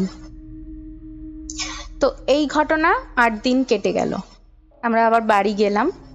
বাড়ি গিয়ে সে এক মানে দিনের বেলা শুরু হয়ে গেল কাণ্ড। আমি দেখছি দিনের বেলা বাথরুমে গেছি জানো, বাথরুমে গিয়ে আমি স্নান করব বলে, আমার বর তখন ছিল ঘরে, বাথরুমে গিয়ে স্নান করব, তো মুখে ফেস ওয়াশ দিলে তুমি কি করো, চোখটা বন্ধ করো, করো তো? চোখটা বন্ধ না করলে তো চোখ জ্বালা করবে। তো আমি চোখটা বন্ধ করে মুখে ফেস ওয়াশটা দিয়েছি, দিয়ে মুখে যেই জল ঢেলে চোখটা রগড়ে তাকিয়েছি, আমি দেখছি বাথরুমের ভেতরে যেই মানে ল্যাট্রিন এ যেই দরজাটা থাকে না, দরজার উপরে যেই একটা ইয়ে থাকে, কাঠ মতো দেওয়া থাকে, ওই কাঠের উল্টো হয়ে কোনো একটা মহিলা দোল খাচ্ছে। ওরে বাপরে বাপ! হ্যাঁ, আর তার চুলগুলো না ঝুলছে নিচের দিকে। আমি দেখে মানে এক ঝলক দেখেছি, তারপরে যেই চিৎকার করেছি আর নেই। চিৎকার করাতে আমার বর সঙ্গে সঙ্গে দৌড়ে এসছে, দৌড়ে এসে বলছে কি হয়েছে, আমি বলছি এই দেখেছি। বলে ঠিক আছে তুমি বাথরুমের দরজাটা খুলে রেখে স্নান করো, আমি দাঁড়িয়ে আছি। তো সেই যে আমি চোখ বন্ধ করে গায়ে জল ঢালতে পারি না, এখনো পর্যন্ত আমার সেই জিনিসটা চলে, মানে চোখ বন্ধ করতে পারি না আমি। আমার চোখ জ্বালা করলেও আমি ফেস ওয়াশটা ওরকম ভাবেই দিই, চোখ জ্বালা করলে করুক, একটা ট্রমা রয়ে গেছে। আচ্ছা আচ্ছা, কি হয়েছে বলো? ওই যে চোখ বন্ধ করে যদি আমি করি, আমি মনে হয় আবার সামনে দেখবো ওকে। তোমার সাইকোলজিক্যাল ইম্প্যাক্টটা অনেকটা, মানে এইসব যে সিনগুলো হয়েছে তুমি সাইকোলজিক্যালি উইক হয়ে পড়েছো তো? ভীষণ। স্পিরিচুয়ালি ছেড়ে দিলাম। ভীষণ, মানে আমি আয়নার দিকে তাকাতাম, মনে হতো আমার, আর তখন থেকে না আমার চেহারাটা খুব ভাঙতে শুরু করেছে। যতদিন না আমি এইখানে এসেছি মায়ের কাছে, ততদিন পর্যন্ত মনে হচ্ছে যেন আমি ফ্যাকাশে হয়ে গেছি, আর আমাকে যেন চোখগুলো ঢুকে গেছে। কোনো চিন্তা নেই, কিন্তু ডার্ক সার্কেল একদম, মানে চোখের তলায় কালি পড়ে একদম বিভৎস দেখতে হয়ে গেছে আমাকে। আমি দেখে মনে করছি ওটা আমি না। নিজেকে নিজে চিনতে পারছি না, আর আমার না রক্ত কমে গেছিল জানো গায়ের। আচ্ছা আচ্ছা। আর ডাক্তার দেখিয়েছি একবার, তো খুব শরীর খারাপ হয়েছে, তো ডাক্তারখানায় নিয়ে গেছে আমার বর। তো ডাক্তার বলছে হ্যাঁ আপনারা তো একটু বাড়াবাড়ি না হলে আসবেন না, ওনার হিমোগ্লোবিন কম, তো হিমোগ্লোবিন পর্যন্ত কমে গেছে, বুঝতে পারছো তো? এটা কি, এটা তো আর এমনি এমনি হয় না। তো এইটাও গেল। এরপরে এগুলো তো হতো রাত্রিরে, দুপুরবেলা বললাম স্নান করতে গিয়ে ওরকম হয়েছে। তারপর থেকে আমার ছেলে স্কুলে ভর্তি হলো, বুঝতে পারলে? স্কুলে ভর্তি হওয়ার পরে ওরা বেরিয়ে যেত, বাবা ছেলে মিলে স্কুলে চলে যেত। স্কুলে দিয়ে ছেলেকে আমার বর নিজের দোকানে চলে যেত, আমি থাকতাম ঘরে একা। পুরো গোটা বাড়িতে তুমি একা থাকো? গোটা বাড়িতে আমি একা। তো আমি রান্না বান্না করে, আমার রুটিন ছিল, যেই ওরা বেরিয়ে যাবে আমি একদম ঝটাপট রান্না করব, 10টার মধ্যে স্নান করব, স্নান করে বেরিয়ে স্কুলের সামনে গিয়ে বন্ধুদের সাথে গল্প করব। এটা হচ্ছে আমার রুটিন।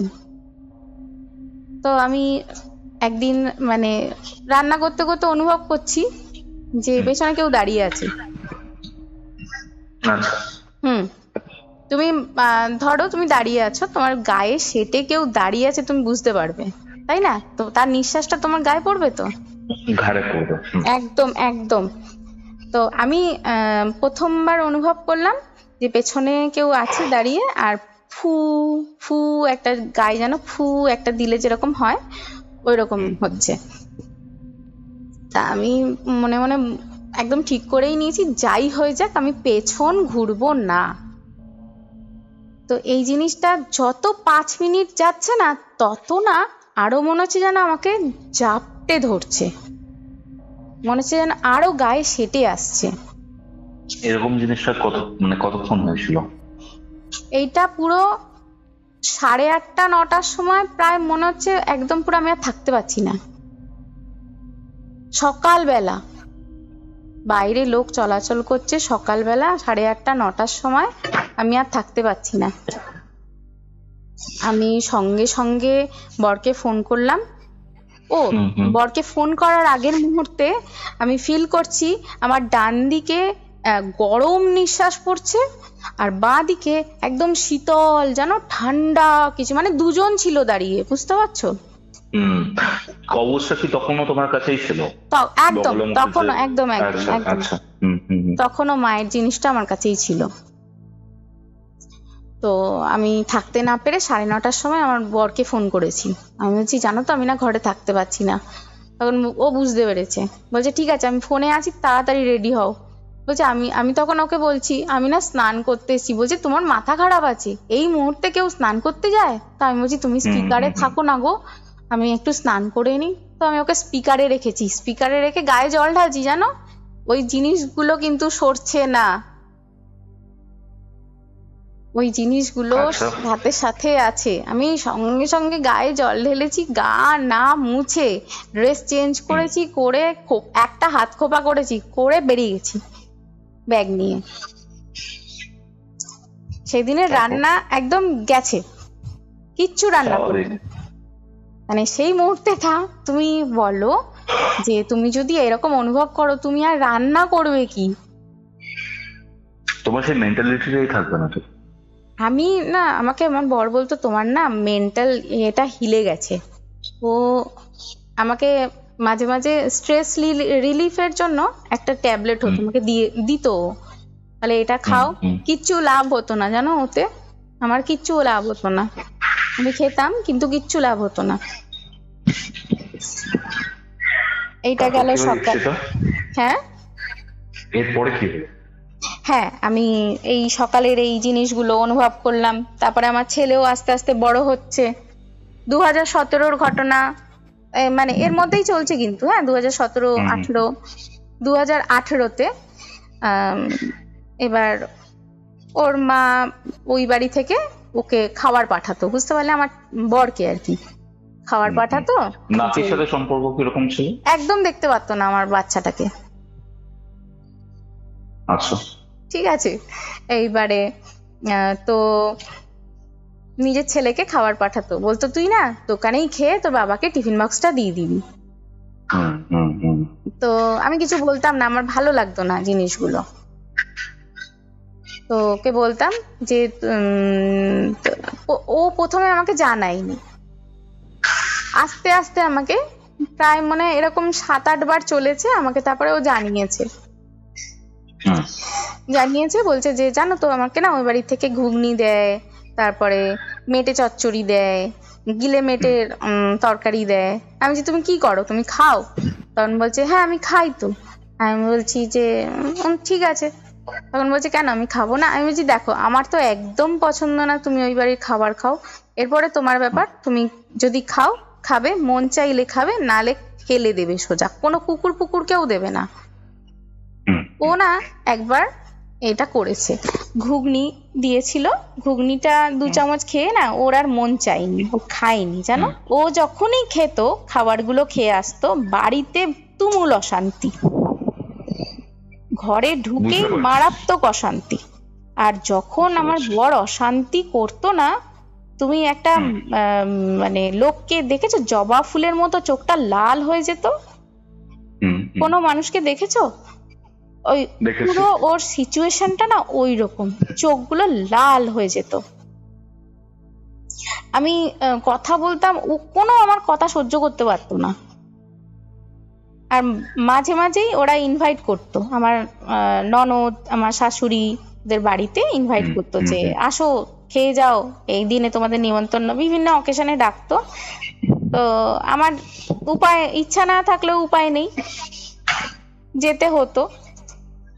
আমি যখনই ওদের বাড়িতে ঢুকতাম না আমার মাথা ভীষণ যন্ত্রণা করতো, ভীষণ, মানে যতক্ষণ না বেরোচ্ছি ততক্ষণ মাথা যন্ত্রণায় ছিঁড়ে যেত। মানে আমি পারলে ওষুধ নিয়ে যেতাম, জানো তো, যে আমি আগে ওষুধ খেতাম তারপরে ঢুকতাম, কিচ্ছু লাভ হতো না। আমি পরে জানতে পারলাম যেখানে না এইসব জিনিস করা হয় বা এইসব জিনিস থাকে সেখানে এই মাথা যন্ত্রণাটা হয়, তারপরে তোমার মানে আরো অনেক কিছু হয়। একদম একদম। তো আমার বাড়িতেও না তারপর থেকে মাথা যন্ত্রণাটা শুরু হলো, কোনো কারণ নেই জানো কৌস্তব। কোনো কারণ নেই, ভীষণ মাথা যন্ত্রণা রোজ হতো। আমি বরকে বলতাম তুমি না আমার মাথা যন্ত্রণার ওষুধ এনে দিও। তো আমাকে এমনি ইয়ার্কি করেই বলতো যে হ্যাঁ তুমি তো ওষুধ খাবে, খাও, মুড়ি মুরগির মতো ওষুধ এনে দেবো আমি ওই ওষুধ ছাড়া একদম মানে দিনে 3-4টে করে আমি মাথা যন্ত্রণার ওষুধ খেতাম, এত মাথা যন্ত্রণা হতো। তো এই করে করে আমার ছেলে বড় হলো, 3-4 বছর বয়সের বেশি হয়ে গেল, 5-6 বছর সময় আমি তোমাকে বলি। হ্যাঁ, ওর মা 5-6 বছর, 5-6 মানে বছর 2013 মানে 18-19 দিকের ব্যাপারে। আমি ওর মা টিফিন পাঠাতো, ওর বর খেত না আর, তো দেখছে যে কাজ হচ্ছে না, বাড়িতে ঝামেলা হচ্ছে না, তো ওর মা এলো একদিন বাড়িতে, আবার শনিবার। এলো, এসে বলছে তখন এটাই থাকছিল, আমরা গড়িয়াতেই ছিলাম তখন। তো বলছে যে হ্যাঁ তোরা আমাদের বাড়ি দখল করে রেখেছিস, ছেড়ে দে আমাদের ঘর, হ্যাঁ না তাই না, মানে উল্টাপাল্টা কথা। বলছে যে ওই ঘরটা ঠাকুর ঘর করেছিস, আমরা ঠাকুর ঘরে ভাড়া দেবো, হ্যাঁ না তাই না করে বললো। তো ছেলে তখন মানে আমার হাজবেন্ড তখন বললো মা ওই ঘরটা ভাড়া দেবে, ওই ঘরের টালিগুলো ভেঙে যে কোনো মুহূর্তে পড়ে যাবে, তুমি টালিগুলো ঠিক করো। তো ঠিক করার জন্য ওরা টালিগুলো খুলে চলে গেল, জানো, বিশাল একটা অশান্তি করে ছেলের সাথে চলে গেল। সেই যে চলে গেল 6-7 মাস হয়ে গেল, আর ফিরে আসে না। সেখানে যেহেতু টালি খোলা, হ্যাঁ, ঘর দুটো বাইরে দিয়ে আমার বর বলল দেখো টালিটা খোলা আছে, তুমি ওই ঘরগুলো এমনিই ভয় পাও, তুমি বাইরে দিয়ে তালা দিয়ে রাখো। আমি কি করলাম, বাইরে দিয়ে তালা দিয়ে রাখলাম। তোমাকে আমি ছবি পাঠিয়েছি কৌস্তব, দেখবে ঘরগুলোর মধ্যে না গাছ হয়েছে।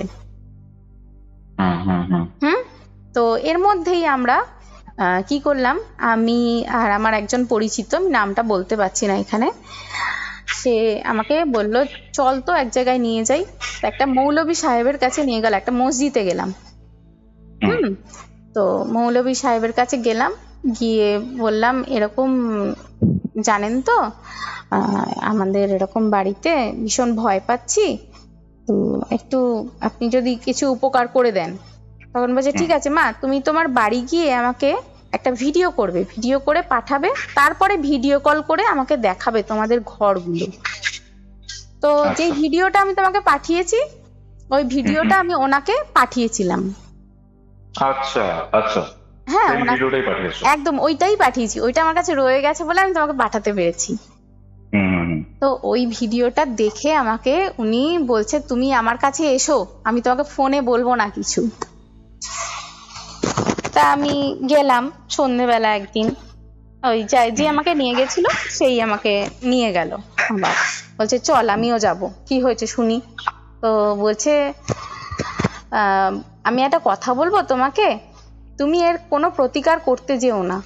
আমি যে কেন বলুন তো? তখন বলছে যে তুমি বিশ্বাস করবে আমার কথা? আমি বলছি হ্যাঁ, আমি না মানে তখন যে যা বলবে আমি বিশ্বাস করে নেবো। বিশাল মানে তখন তো আমাদের বাড়িতে বিশাল চলছে। তো বলছে তোমাদের বাড়িতে না তোমাদের বাড়িতে কজন থাকতে পারে তুমি বলো, তুমি যাদের দেখতে পাও না কজন থাকতে পারে?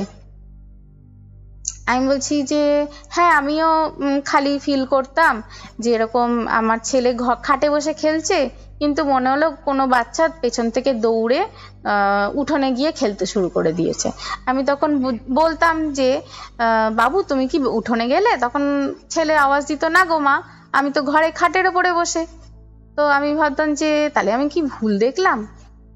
তখন বলছে হ্যাঁ তুমি ভুল দেখোনি, কারণ ওখানে 2-3 জন নেই, ওখানে 25-26 জনের একটা গ্যাং তৈরি হয়ে গেছে। আর যেই বলেছে কৌস্তব, তুমি বলো তুমি আমার জায়গায় হলে কি করতে? আমি জানি না আমি কি করতাম। 25-26 জন মানে 25-26 জন মানে এন্টিটি, একটা গ্যাং তৈরি করে ফেলেছে, ওদের লিডারও আছে আমাকে বলছে। আচ্ছা, আমাকে বলছে তুমি যে আমাকে ভিডিওটা করে দেখিয়েছো ওরা ঠিক জানতে পেরে গেছে। মানে আমি বলছি আপনি আমাকে না ভয় দেখাবেন না, আমি কি করে থাকবো? তখন বলছে তুমি ওদেরকে জানতে দেবে না যে তুমি বুঝতে পারছো যে ওরা তোমার পেছনের সাথে আছে, তোমার সাথে ঘুরে বেড়াচ্ছে, এই করছে সেই করছে। আমি বলছি এটা কি করে সম্ভব?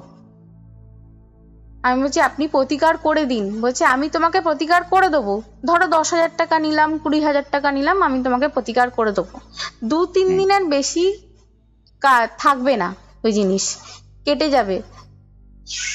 আচ্ছা, আমি বলছি এগুলো কি করে এলো? তখন বলছে ওই যে ওরা মানে শ্বশুর শাশুড়ি এরা আসতো, এরা তার আগে 2জন 4জন 3জন 1জন এরকম করে কাজ করে আসতো,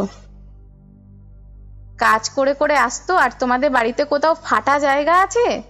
আমি বলছি হ্যাঁ হ্যাঁ দেওয়াল ফাটা আছে, আমাদের শাশুড়ির ঘরের দেওয়াল ফাটা আছে। বলছে ওই দেওয়ালের ফাটার মধ্যে শ্মশানের ছাই রাখা আছে। দেওয়ালের মধ্যে শ্মশানের ছাই রাখা আছে? হ্যাঁ, ফাটা দেওয়াল আছে একটা, ওই ফাটা দেওয়ালটাকে কাজে লাগিয়ে ওরা শ্মশানের ছাই কোনো একটা দিনে এসে ওর মধ্যে রেখে গেছে।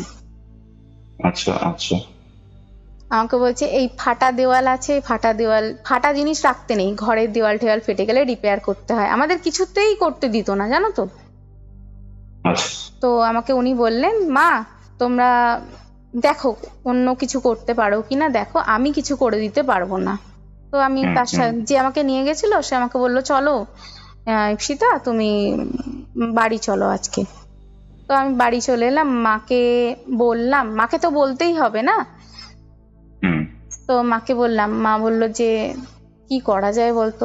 তো আরেক জায়গায় গেলাম জানো, আরেক জায়গায় আমি মা আর ছেলে গেলাম। তো সেখানে গিয়ে প্রথম দিন বসিয়েই রেখে দিল আমাদেরকে, বসিয়ে রেখে দিতে দিতে দিতে বলে আজকে আর দেখবো না, চলে যাও তোমরা, অন্য দিন এসো। তো আমরা গেছিলাম এই আনোয়ার শাহ রোড, চেনো তুমি? চিনি। আনোয়ার শাহ রোডের বড় মসজিদ বলে যে মসজিদটা আছে ওখানে গেছিলাম। তো কার কাছে গেছিলাম আমি নামটা বলতে পারছি না এখন, পরে তোমাকে বলে দেবো। তো ওনার কাছে গেছিলাম, উনি আমাকে ফার্স্ট দিন রিটার্ন করেছেন। আমাকে বলছে যে না, প্রথমে বলছে যে এখন আর দেখবো না, আমার টাইমটা চলে গেছে, তোমরা চলে যাও। আমি চলে এসেছি মায়ের সাথে। তো তারপরে আর বিগত মানে 2-3 মাস আর যাওয়া হয়নি, বুঝতে পারলে। সেই গেছি তো বাড়িতে না ওই যে জঙ্গল টঙ্গল হয়ে গেছে। আমার বর বলছে দূর এইসব কিছু নেই বাড়িতে, তুমি সব ভুলভাল কথা বলো। তো আমার মা বলছে যে মনা তুই বাড়িতে যখন যাবি তো একটু নুন নিয়ে যা, জঙ্গল টঙ্গল হয়ে আছে তো, বৃষ্টি পড়েছে, যোগ ঠোক যদি হয়ে যায়। আমি নুনের প্যাকেট একটা, টাটা সল্ট, জানো নর্মাল নুন, টাটা সল্টের প্যাকেট নিয়ে গেছি। আমার বর দেখি ওই ঘরগুলো খুলে বলছে যে ঘরের এগুলো ইয়ে করে দিই জানো তো, একটা ডান্ডা নিয়ে গাছগুলোকে পেটাচ্ছে। আমি বলছি এই দাঁড়াও তো, তুমি আগে উল্টোপাল্টা কাজ করো না। আমি একটু না মানে নুনের প্যাকেটটা কেটে 1 মুঠো নুন নিয়ে ওই গাছগুলোয় ছিটিয়েছি। কৌস্তব তুমি 10-12টা ধূপকাঠি জ্বালিয়েছো কোনোদিন একসাথে? হ্যাঁ, মন্দিরে। হ্যাঁ, ধোঁয়া দেখেছো কিরকম ধোঁয়া ওঠে? একদম ওই গাছটা দিয়ে ওই রকম ধোঁয়া উঠতে শুরু করেছে জানো। ওই যে ওই তোমাকে দেখালাম যেই ঘরটা ভিডিও আছে, দেখবে একটা লম্বা একটা জংলা গাছ, ওই গাছটা দিয়ে ধোঁয়া উঠেছে। আমার বর আর আমি অবাক হয়ে গেছি। আমাকে বলছে দেখো তো বাইরেও উঠোনেও ওই গাছটা আছে, তুমি বাইরে উঠোনে দাও তো নুনের ছিটে, দেখো তো কি হয়। আমি সঙ্গে সঙ্গে 1 মুঠো নুন বাইরে উঠোনে গাছ সবকটা গাছে দিয়েছি, কোথাও ধোঁয়া নেই জানো। আমার বর বললো দাঁড়াও এই গাছটাকে আমি ভেঙেই দিই। আমি বলছি না না না না না, তুমি বুঝতে পারছো না তুমি কাদের সাথে মানে লড়তে চলেছো। আমি ওকে হাত ধরে সঙ্গে সঙ্গে বার করেছি ঘর থেকে, বার করে ঘরটা তালা দিয়ে দিয়েছি। আমি বলছি না একদম না। তারপর থেকে শুরু হলো উপদ্রব। রাত্রিবেলা মানে মনে হতো কেউ যেন হাতুড়ি দিয়ে ওই ঘরগুলোর দেওয়ালে দাম দাম করে মারছে জানো, মানে মেরেই যাচ্ছে মেরেই যাচ্ছে। আমি আর ছেলে মানে চমকে যেতাম, এরকম আওয়াজ হতো। ওকে, অ্যাকচুয়ালি কেসটা কি হয়েছিল? অ্যাকচুয়ালি ওরা জানতে পেরে গেছিল যে আমরা কিছু একটা ব্যবস্থা করতে চলেছি। ওরা আমি সব যে ধরো হ্যাঁ আমি যেটা বুঝতে পারছি তোমাদের উপর কোনো গুচ্ছ তন্ত্র প্রয়োগ করা হয়েছে। একদম। আমাদের এবার না গো কৌস্তব, হুম একদম টোটালি সব আমার ওপরে করা হয়েছে। আমাদের একটা কাঁঠাল গাছ ছিল হুম একদম, হুম মানে বাথরুম লাগোয়া, তার বাড়ির একদম পেছন দিকটায়। তো কাঁঠাল হুম গাছটা না শুকিয়ে যাচ্ছিল জানো। আমি হুম এই কথাটা আমারও শরীরটা খুবই, মানে তখন চেহারাটা একদম রোগা হয়ে গেছিল, আমিও প্রায় শুকিয়ে যাচ্ছিলাম এরকম। তো কাঁঠাল হুম গাছটাও শুকিয়ে যাচ্ছিল। আমি আমার একটা বান্ধবীকে বলেছি, মানে আমার ছেলের স্কুলের বন্ধুর মাকে বলেছি। তো ওকে গ্রামের মানুষ ওকে সে, তো আমাকে বলছে ঈপ্সিতা তুই এক কাজ কর তো, তোদের বাড়ি গঙ্গা জল আছে? আমি বলছি হ্যাঁ রে আছে। তখন বলছে তুই এক কাজ কর, তুই পুরো গঙ্গা জলের বোতলটা ওই গাছে ঢেলে দে। আমি একদিন সকালবেলা স্নান করে উঠে গাছে ঢেলে দিয়েছি জানো, পুরো গঙ্গা জলের বোতলটা, 1 লিটার গঙ্গা জল ছিল, আমি পুরোটা ঢেলেছি। ঢেলে হাত জোর করে প্রণাম করেছি, প্রণাম করে চলে এসেছি। আমি ওকে বলেছি যে, মানে ওই কাজটা করার পরে ওকে ফোন করে বলেছি, আমাকে বলছে তুই দেখবি গাছের পাতা বেরোচ্ছে।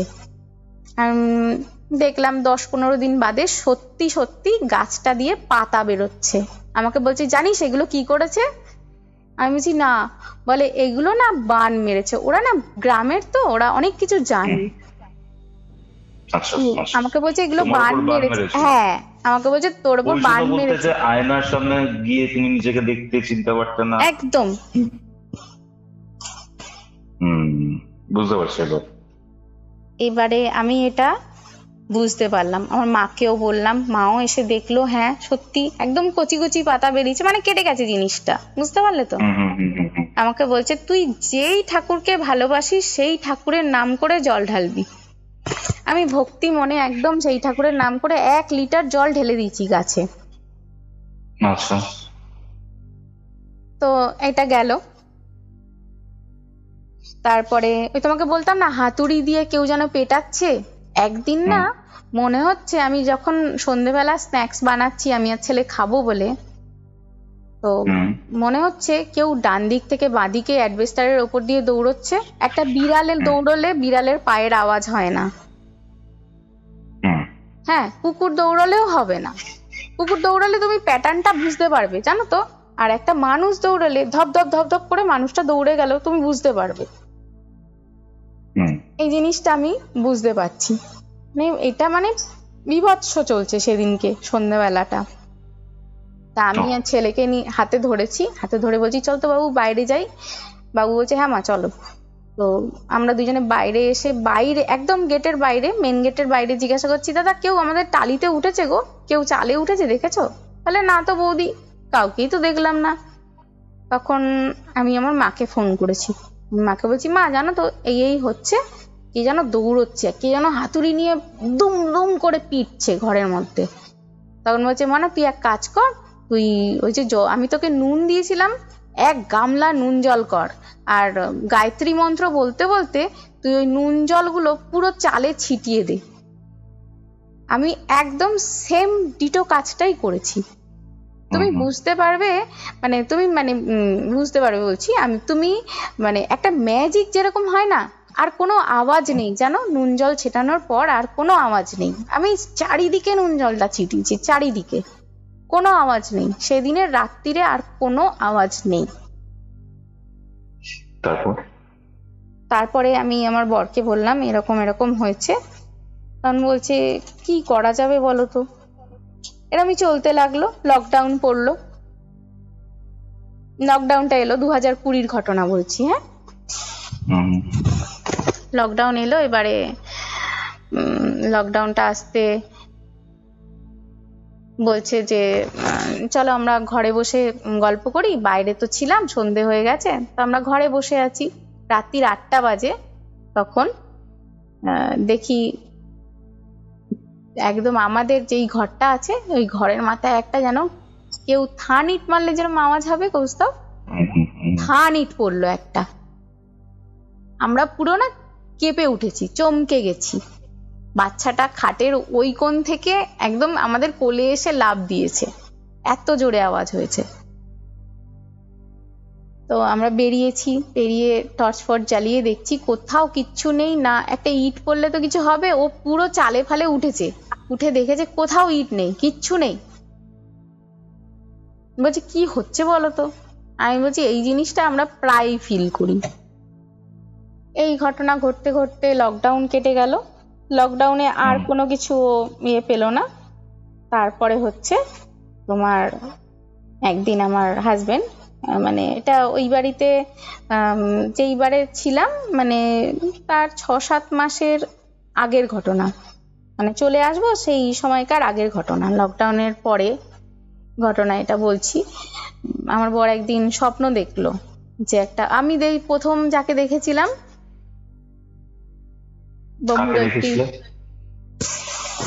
ওই বাম দিক থেকে ডান দিকে যাচ্ছে, একদম একদম একদম উনাকে আমার বর দেখলো ভোরবেলা, স্বপ্ন দেখলো যে আমার বরের পা ধরে হিড়হিড় করে নাকি, স্বপ্ন দেখছে, হ্যাঁ, হিড়হিড় করে নাকি ওই লোকটা নাবিয়ে আমার গায়ে উঠে আমাকে নাকি খুবলে ঠুবলে দিল, দিয়ে দৌড়ে পালিয়ে গেল পাশে শ্বশুর শাশুড়ি যেই ঘরে থাকতো সেই ঘরে। তো সেই ঘরে গিয়ে আমার বর দেখছে যে ওই লোকটা না ধোঁয়া হয়ে যাচ্ছে আস্তে আস্তে, মানে ও এটা স্বপ্ন দেখছে জানো তো। তারপরে আমিও উঠে এসছি ওর পেছন পেছন, ও আমাকে দেখছে যে আমার গা দিয়ে রক্ত ঝরছে, আমাকে মুছে টুছে দিয়ে যেই আমরা দুজনে ঘরে ঢুকেছি, ও দেখছে ওই জিনিসটা আমার ছেলের মাথার ওপরে বসে আমার ছেলের দিকে কটমট করে তাকিয়ে আছে। তারপরে নাকি ওর ঘুম ভেঙে গেছে। এইটাই হচ্ছে স্বপ্নটা সেই দিনের। হ্যাঁ, সেই দিনের ভোরবেলা আমি এমনি ভোরবেলা 5টার সময় উঠি। তো আমি ভোরবেলা উঠে একটু দাঁত মেজে চা করেছি, চা নিয়ে বসে করছি। আর তোমাকে বলা হয়নি, সেই সময়টা মানে লকডাউনের পরে আর কি, আমার শ্বশুর শাশুড়ি কি একটা ভেবে পাশের ঘরটা খুলে রেখে গেছে। এবার যাই হোক, আমরা একটু ইউজ করতে পারবো ঘরটা, কারণ একটা বাচ্চা নিয়ে তো একটা ঘরে থাকা যায় না, স্বাভাবিক, 3 জন মানুষ একসাথে। হ্যাঁ, আর বাচ্চা বড় হচ্ছে। হ্যাঁ, এবারে একদম একদম এইবারে আমি পাশের ঘরটায় বসে আছি চৌকিতে, ওই দুটো আলমারি দেখেছো, ছবি পাঠিয়েছি আমি তোমাকে, পাশাপাশি দুটো আলমারি রাখা আছে। আলমারি দুটো না কভার করা ছিল জানো। ওই কভারের ভেতর দিয়ে কোনো মানুষ যদি ওই মানে গেটের যে দিকটা গেট দরজা আছে সেই দিকটা বেরিয়ে গেল, বুঝতে পারলে, ওই কভারের ভেতর দিয়ে মানে ঘষে ওই করে আলমারিগুলো ক্রস করে বাইরে বেরিয়ে গেল। আমি যেই দেখেছি এটা, আমি চিৎকার করে উঠেছি। যেই লোকটা ডাকতে ডাকতে ওঠে না, সেই লোকটা লাফ দিয়ে উঠে আমার কাছে এসে বলছে কি হয়েছে। আমি বলছি এই ঘটনা। বলে আমিও ভোরবেলা মানে তখন আমি জানতাম না ও যে এই স্বপ্নটা দেখেছে। আমাকে এই জিনিসটা দেখার পরে আমাকে ও বলছে যে আমিও ভোরবেলা এই স্বপ্নটা দেখেছি। তাহলে বুঝতে পারলে, ডটে ডট কানেক্ট হলো। তারপরে আর কিছু ঘটলো না। আমরা আবার গেলাম সেই মসজিদটায়, আমি আর আমার মা। তখন লোকটা মানে মৌলভী সাহেব বলছেন যে কিরে তুই কাকে নিয়ে এসছিস। আমি না মাকে দেখলাম, মাকে দেখে আমার ছেলেকে দেখলাম, আমি বললাম কাকে নিয়ে এসছি, কাউকে তো নিয়ে আসেনি, এটা তোমার মা। চুপ করে আছে জানো, বলে যা চলে যা, আমি তোর কিছু শুনতে পারবো না, তুই যাকে নিয়ে এসছিস সে এখন যাবে না, এরকম করে বললো জানো। তো আমরা না বুঝতে পারিনি। এখন এই ব্যাপারগুলো ভাবলে আমি বুঝতে পারি উনি দেখতে পেয়েছিলেন, আমাদের সাথে কেউ গেছিল। আচ্ছা আচ্ছা, তোমার সাথে যে স্পিরিটটা ছিল বা যারা ছিল তাদেরকে উনি সেন্স করতে পেরেছেন তার মানে? হ্যাঁ একদম, উনি বুঝতে পেরেছেন। তো এইরকম ভাবে তোমার একটা ভাই ফোঁটা এলো, বুঝতে পারলে, ওর তো বোন আছে। ভাই ফোঁটার সময় বললো যে আয় ভাই ফোঁটা দেবো, মানে প্রত্যেক ভাই ফোঁটাতেই ভাই ফোঁটা দেওয়া হতো। তো এইটা স্পেশাল কেন, এই কারণে মনে রেখেছি, এই কারণে বলছি তোমাকে, এটা একটা ঘটনা ঘটেছে। ভাই ফোঁটাটা হলো সুন্দরভাবে, সব ভাই ফোঁটা হলো, খাওয়া দাওয়া হলো। মানে গিফট দেওয়া হলো। গিফট ফিফট নিয়ে আমরা যখন চলে এলাম, বাড়িতে এসে আমার মনটা না কেমন একটা করছে। আমি বলছি দূর, গিফটটা খুলে দেখি তো কি দিয়েছে। তা আমি দেখছি বাহ, শার্টটা খুব সুন্দর কালার, একটা শার্ট দিয়েছে আমার বরকে, তার বোন। তো শার্টটা দেখছি, দেখতে দেখতে দেখতে দেখতে সব উল্টে পাল্টে দেখছি। আমার একটু স্বভাব আছে, আমি একটু খুঁতখুঁতে, সব উল্টে পাল্টে দেখছি জানো। দেখে মানে ব্যাপারটা হচ্ছে তোমার হাজবেন্ডের সাথে তার বাবা মা এবং তার যে দিদি বা বোন ছিলেন, বোন তাদের সম্পর্কটা কখনো কখনো ভালো, কখনো কখনো খারাপ হয়ে যাচ্ছে। হুম, মানে Okay, পুরোটাই ওনারা চাইতেন যে আমার হাজবেন্ড যেন আমাকে একদম সম্পূর্ণরূপে ছেড়ে দেয়, বুঝতে পারছো? আচ্ছা। তো এইবারে তোমাকে ওই ঘটনাটা বলি। শার্টটা আমি দেখছি জানো, ডান দিক বাদিক তুলে, ও মা, হঠাৎ করে কলারটা উল্টে দেখি কি হলো, কলারটা একটা দিকে ফুটো, মানে একটুখানি কাটলে যেটা হবে সেটা, আর জায়গাটা পোড়ানো, আর একটুখানি সিঁদুরও লাগানো। ক্রিয়া করা হয়েছে তার মানে। হ্যাঁ, আমি বলছি এটা তো ঠিক হচ্ছে না। তো আমি পুরো শার্টটা হাত দিয়ে দিয়ে কলারটা না হাত দিয়ে দেখছি এইবারে একটা জিনিস পেয়েছি। তো আমি নখ, আমার বড় বড় নখ আছে জানো, আমি নখ দিয়ে টেনে টেনে টেনে টেনে 8টা কালো সর্ষে বার করেছি। আচ্ছা। হ্যাঁ, তো একদম আমি এই মায়ের কাছেই তখন সেদিনকে ছিলাম, মাকে প্রথমে দেখালাম। আমার মা বললো তুই ওকে দেখা আগে। তো ওকে দেখালাম, ও তো মানে এই মারতে যায় তো সেই মারতে যায় ওর বোনকে। আমি বলছি কিচ্ছু বলবে না, তুমি যদি এখন কিছু বলো তাহলে কি হবে বলো তো, চোরকে বলা হবে নে তুই চুরি কর, আমি বসে আছি, আমরা ধরতে পারবো না। এইটা পুরোটা লকডাউনের সময় চলছে? না, এটা লকডাউনের পরে, বুঝতে পারলে? হ্যাঁ হ্যাঁ, 21-এর দিকে, মানে তখন তো 21-এর দিকে অতটা ছিল না, 21-এ হালকা ফুলকা হয়েছে, কিন্তু এই যে হ্যাঁ, তো এই জিনিসটা হলো। তারপরে মিডিলে আমি তোমাকে একটা জিনিস বলতে ভুলে গেছি, আমার যখন ছেলে দুধ খেত তখন আমার নাইটি একটা দিকে, মায়েরা যখন দুধ খাওয়ায় তো নাইটিতে একটু দুধ পড়ে জানো তো।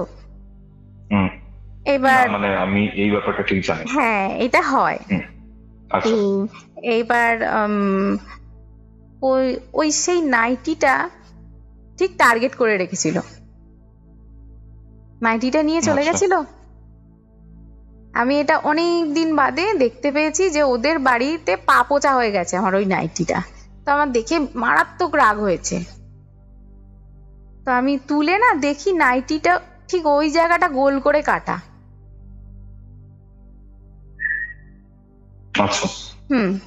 তো আমার চুলটা কালারটা হচ্ছে একদম ব্রাউন, বুঝতে পারলে? আমি কালার করি না, কিন্তু আমার ছোট থেকেই ব্রাউন কালারের চুল। আমি যখন চুল আঁচড়াতাম আমার শাশুড়ি দাঁড়িয়ে থাকতো, বড় বড় চুল, আর শাশুড়ি দাঁড়িয়ে থাকতো। তো আমি হয়তো কোনো ক্রমে চুলটা আঁচড়েছি, কোনো চুলের ডেলা হয়তো উড়ে গিয়ে ওনার কাছে পড়েছে, চুলও নিয়ে গেছে আমার থেকে, অনেক কিছু নিয়ে গেছে আমার থেকে, নিয়ে গিয়ে এই ক্রিয়াকলাপ হয়েছে। তো আমি এইগুলো সব জানতে পেরেছি মানে ঠিক লকডাউনের আগে এগুলো জানতে পেরেছি। একটা দাদুর সাথে আমার মানে পরিচয় হয়েছিল, আমি তাকে দাদু বলেই সম্বোধন করছি। উনি খুব ভালো ছিলেন, উনি আমাকে প্রথমে খুব বকাঝকা দিয়েছিলেন যে হ্যাঁ এত বোকা কেউ হয় এখনকার দিনে, তুমি যা দেবে মানুষ তাই খেয়ে নেবে। আমি বলছি না দাদু, আমার তো ভুল হয়েছে। তখন বলছে তুমিও বোকা, তোমার বড় বোকা, হ্যাঁ তোমরা দুজনেই দেখবে একটা ধাক্কা খাবে। সত্যি একটা ধাক্কা খাওয়া হলো। তোমার ওই আমাদের দুখানা দোকান ছিল জানো তো, একটা দোকান ছলে বলে কৌশলে আমার শাশুড়ি আমার ননদের নামে করে দিল। সরি, মানে এটা তোমাদের নিজেদের তৈরি করা, মানে তোমার হাজবেন্ড? হ্যাঁ, আমাকে ওই দুটো দোকান দেখিয়েই কিন্তু মানে বেসিক্যালি বিয়েটা হয়েছে, প্রেম করে বিয়ে, কিন্তু আমি তো একটা ইনকাম দেখবো আমার বরের, তাই না? ওই ওখান থেকে একটা দোকান চলে গেল, সেখানে আমার বর একটা বিশাল ধাক্কা খেলো। বলেছিল ওই দাদুটা যে তোমার বর একটা ধাক্কা খাবে, তারপর থেকে তোমার কথাটা ও বিশ্বাস করবে। তারপর থেকে ও আমার কথা একদম মানে মিলিয়ে মিলিয়ে দেখতো, সত্যি সত্যি হতো।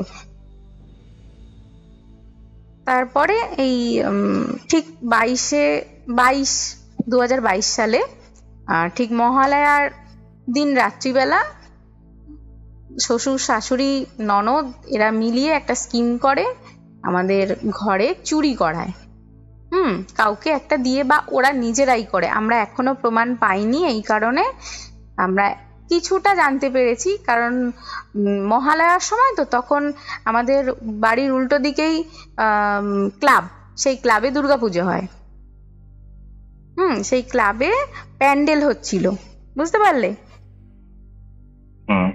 তো প্যান্ডেল যারা করছিল তারা দেখেছে আমাদের বাড়িতে লোকজন ছিল।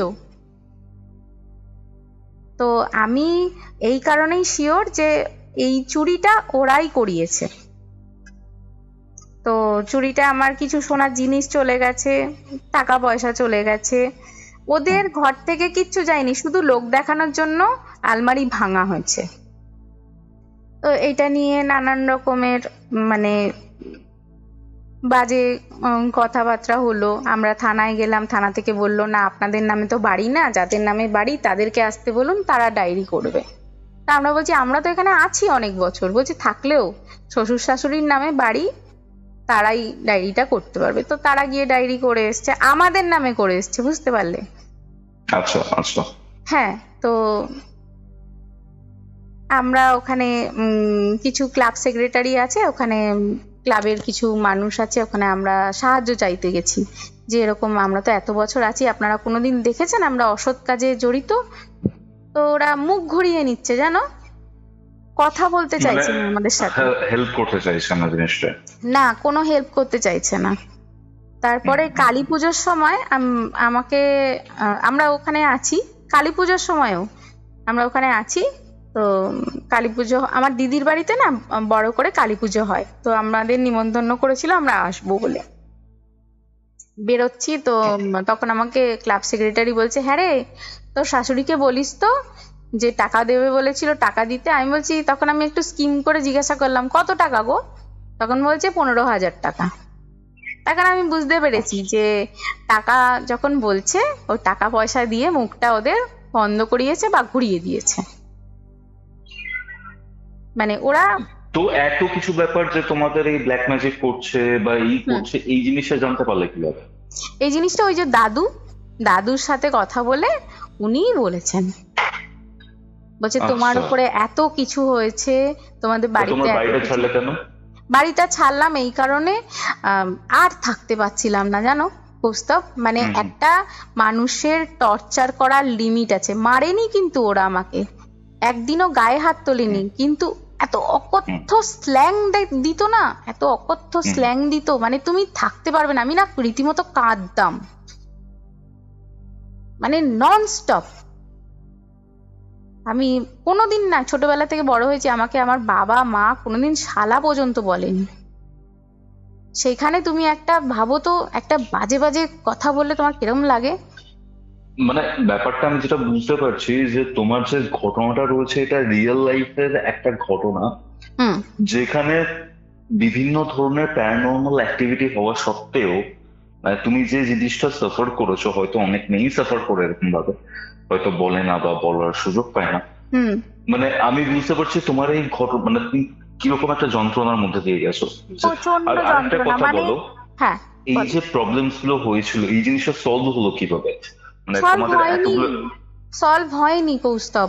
আমি না মিডিলে আমার ছেলেকে যখন আনতে যেতাম, তো স্টেশনে বসে থাকতাম কিছুক্ষণ, বাড়ি থেকে বেরিয়ে স্টেশনে বসে থাকতাম। তো সেখানে একটা সাধু বাবার সাথে দেখা হয়েছিল হঠাৎ করে। সাধু বাবাটা বলছিলেন যে মা তোমার খুব কষ্ট না? তো আমি ইগনোর করেছি প্রথমে, আমি বলছি না না আমার কোনো কষ্ট নেই। তখন বলছে হ্যাঁ তোমার খুব কষ্ট, তোমরা যতদিন এদের ছত্রছায়ায় থাকবে ততদিন তোমাদের কষ্ট লাঘব হবে না, তোমরা যখনই এদের ছত্রছায়া থেকে বেরিয়ে যাবে তোমাদের উন্নতি হবে। সত্যি হচ্ছে কৌস্তব, আমি ওখানে মানে একটা কোনো, আমি এখন টিউশন করি এখানে, আমি মায়ের কাছে আছি, আমি এখন টিউশন করি। ওখানে টিউশন পর্যন্ত আসতো না, ইভেন আমি সেলাইয়ের কাজ টাজও জানি, একটা সেলাইয়ের কাজও আসতো না, কিচ্ছু হতো না, আমার বরের উন্নতিও হতো না। এখানে দাঁড়িয়ে আমি এখন বলতে পারছি এখানে বসে যে আমরা যাও বা এগিয়েছি, একদম ওই সাধু বাবাটার কথায় সত্যিই লেগে গেছে। ওই সাধু বাবাটা ওই কথাটা বলছে বলে না, একটা ট্রেন এলো জানো, ট্রেনের প্যাসেঞ্জাররা যখন নামলো, আমি প্যাসেঞ্জার দিকে দেখে আবার সাধু বাবাটার সাথে কথা বলতে যাব, আর নেই উনি। মানে আমি না ওনাকে খুঁজেছি জানো, পুরো স্টেশনময় হেঁটে হেঁটে ঘুরে ঘুরে খুঁজেছি, ওনাকে আর পাইনি। আমি তখন মনে মনে ভাবলাম হয়তো ভগবানই এসেছিলেন, বলে গেলেন। এটাই ছিল কিউরিও ফাইটার আজকের এই ঘোষলি কল রেকর্ডিং।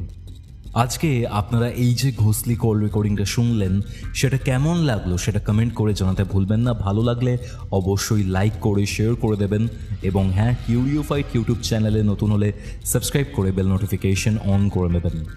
আপনারাও যদি কিউরিও ফাইটে ঘটনা পাঠাতে চান তাহলে আমাদের অফিসিয়াল হোয়াটসঅ্যাপ নম্বরে যোগাযোগ করুন, এবং আপনার ঘটনা জানার জন্য কিন্তু অধীর আগ্রহে ওয়েট করে আছে আমি কৌস্তভ। তাহলে চলুন দেখা হচ্ছে পরবর্তী একটি এপিসোডে, যেটি আসছে বৃহস্পতিবার দিন দুপুর ঠিক 3টের সময়, এবং কৌস্তবের আড্ডার নতুন এপিসোড আসছে যেটি আপলোড হবে মঙ্গলবার দিন রাত 10টার সময়। তাহলে চলুন, কিউরিও ফাইটার এরকম আরও 2টি ঘোষলি কল রেকর্ডিং দেখতে আপনার মোবাইল স্ক্রিনে আসা ডান দিকের অথবা বাদিকের বক্সে ক্লিক করুন।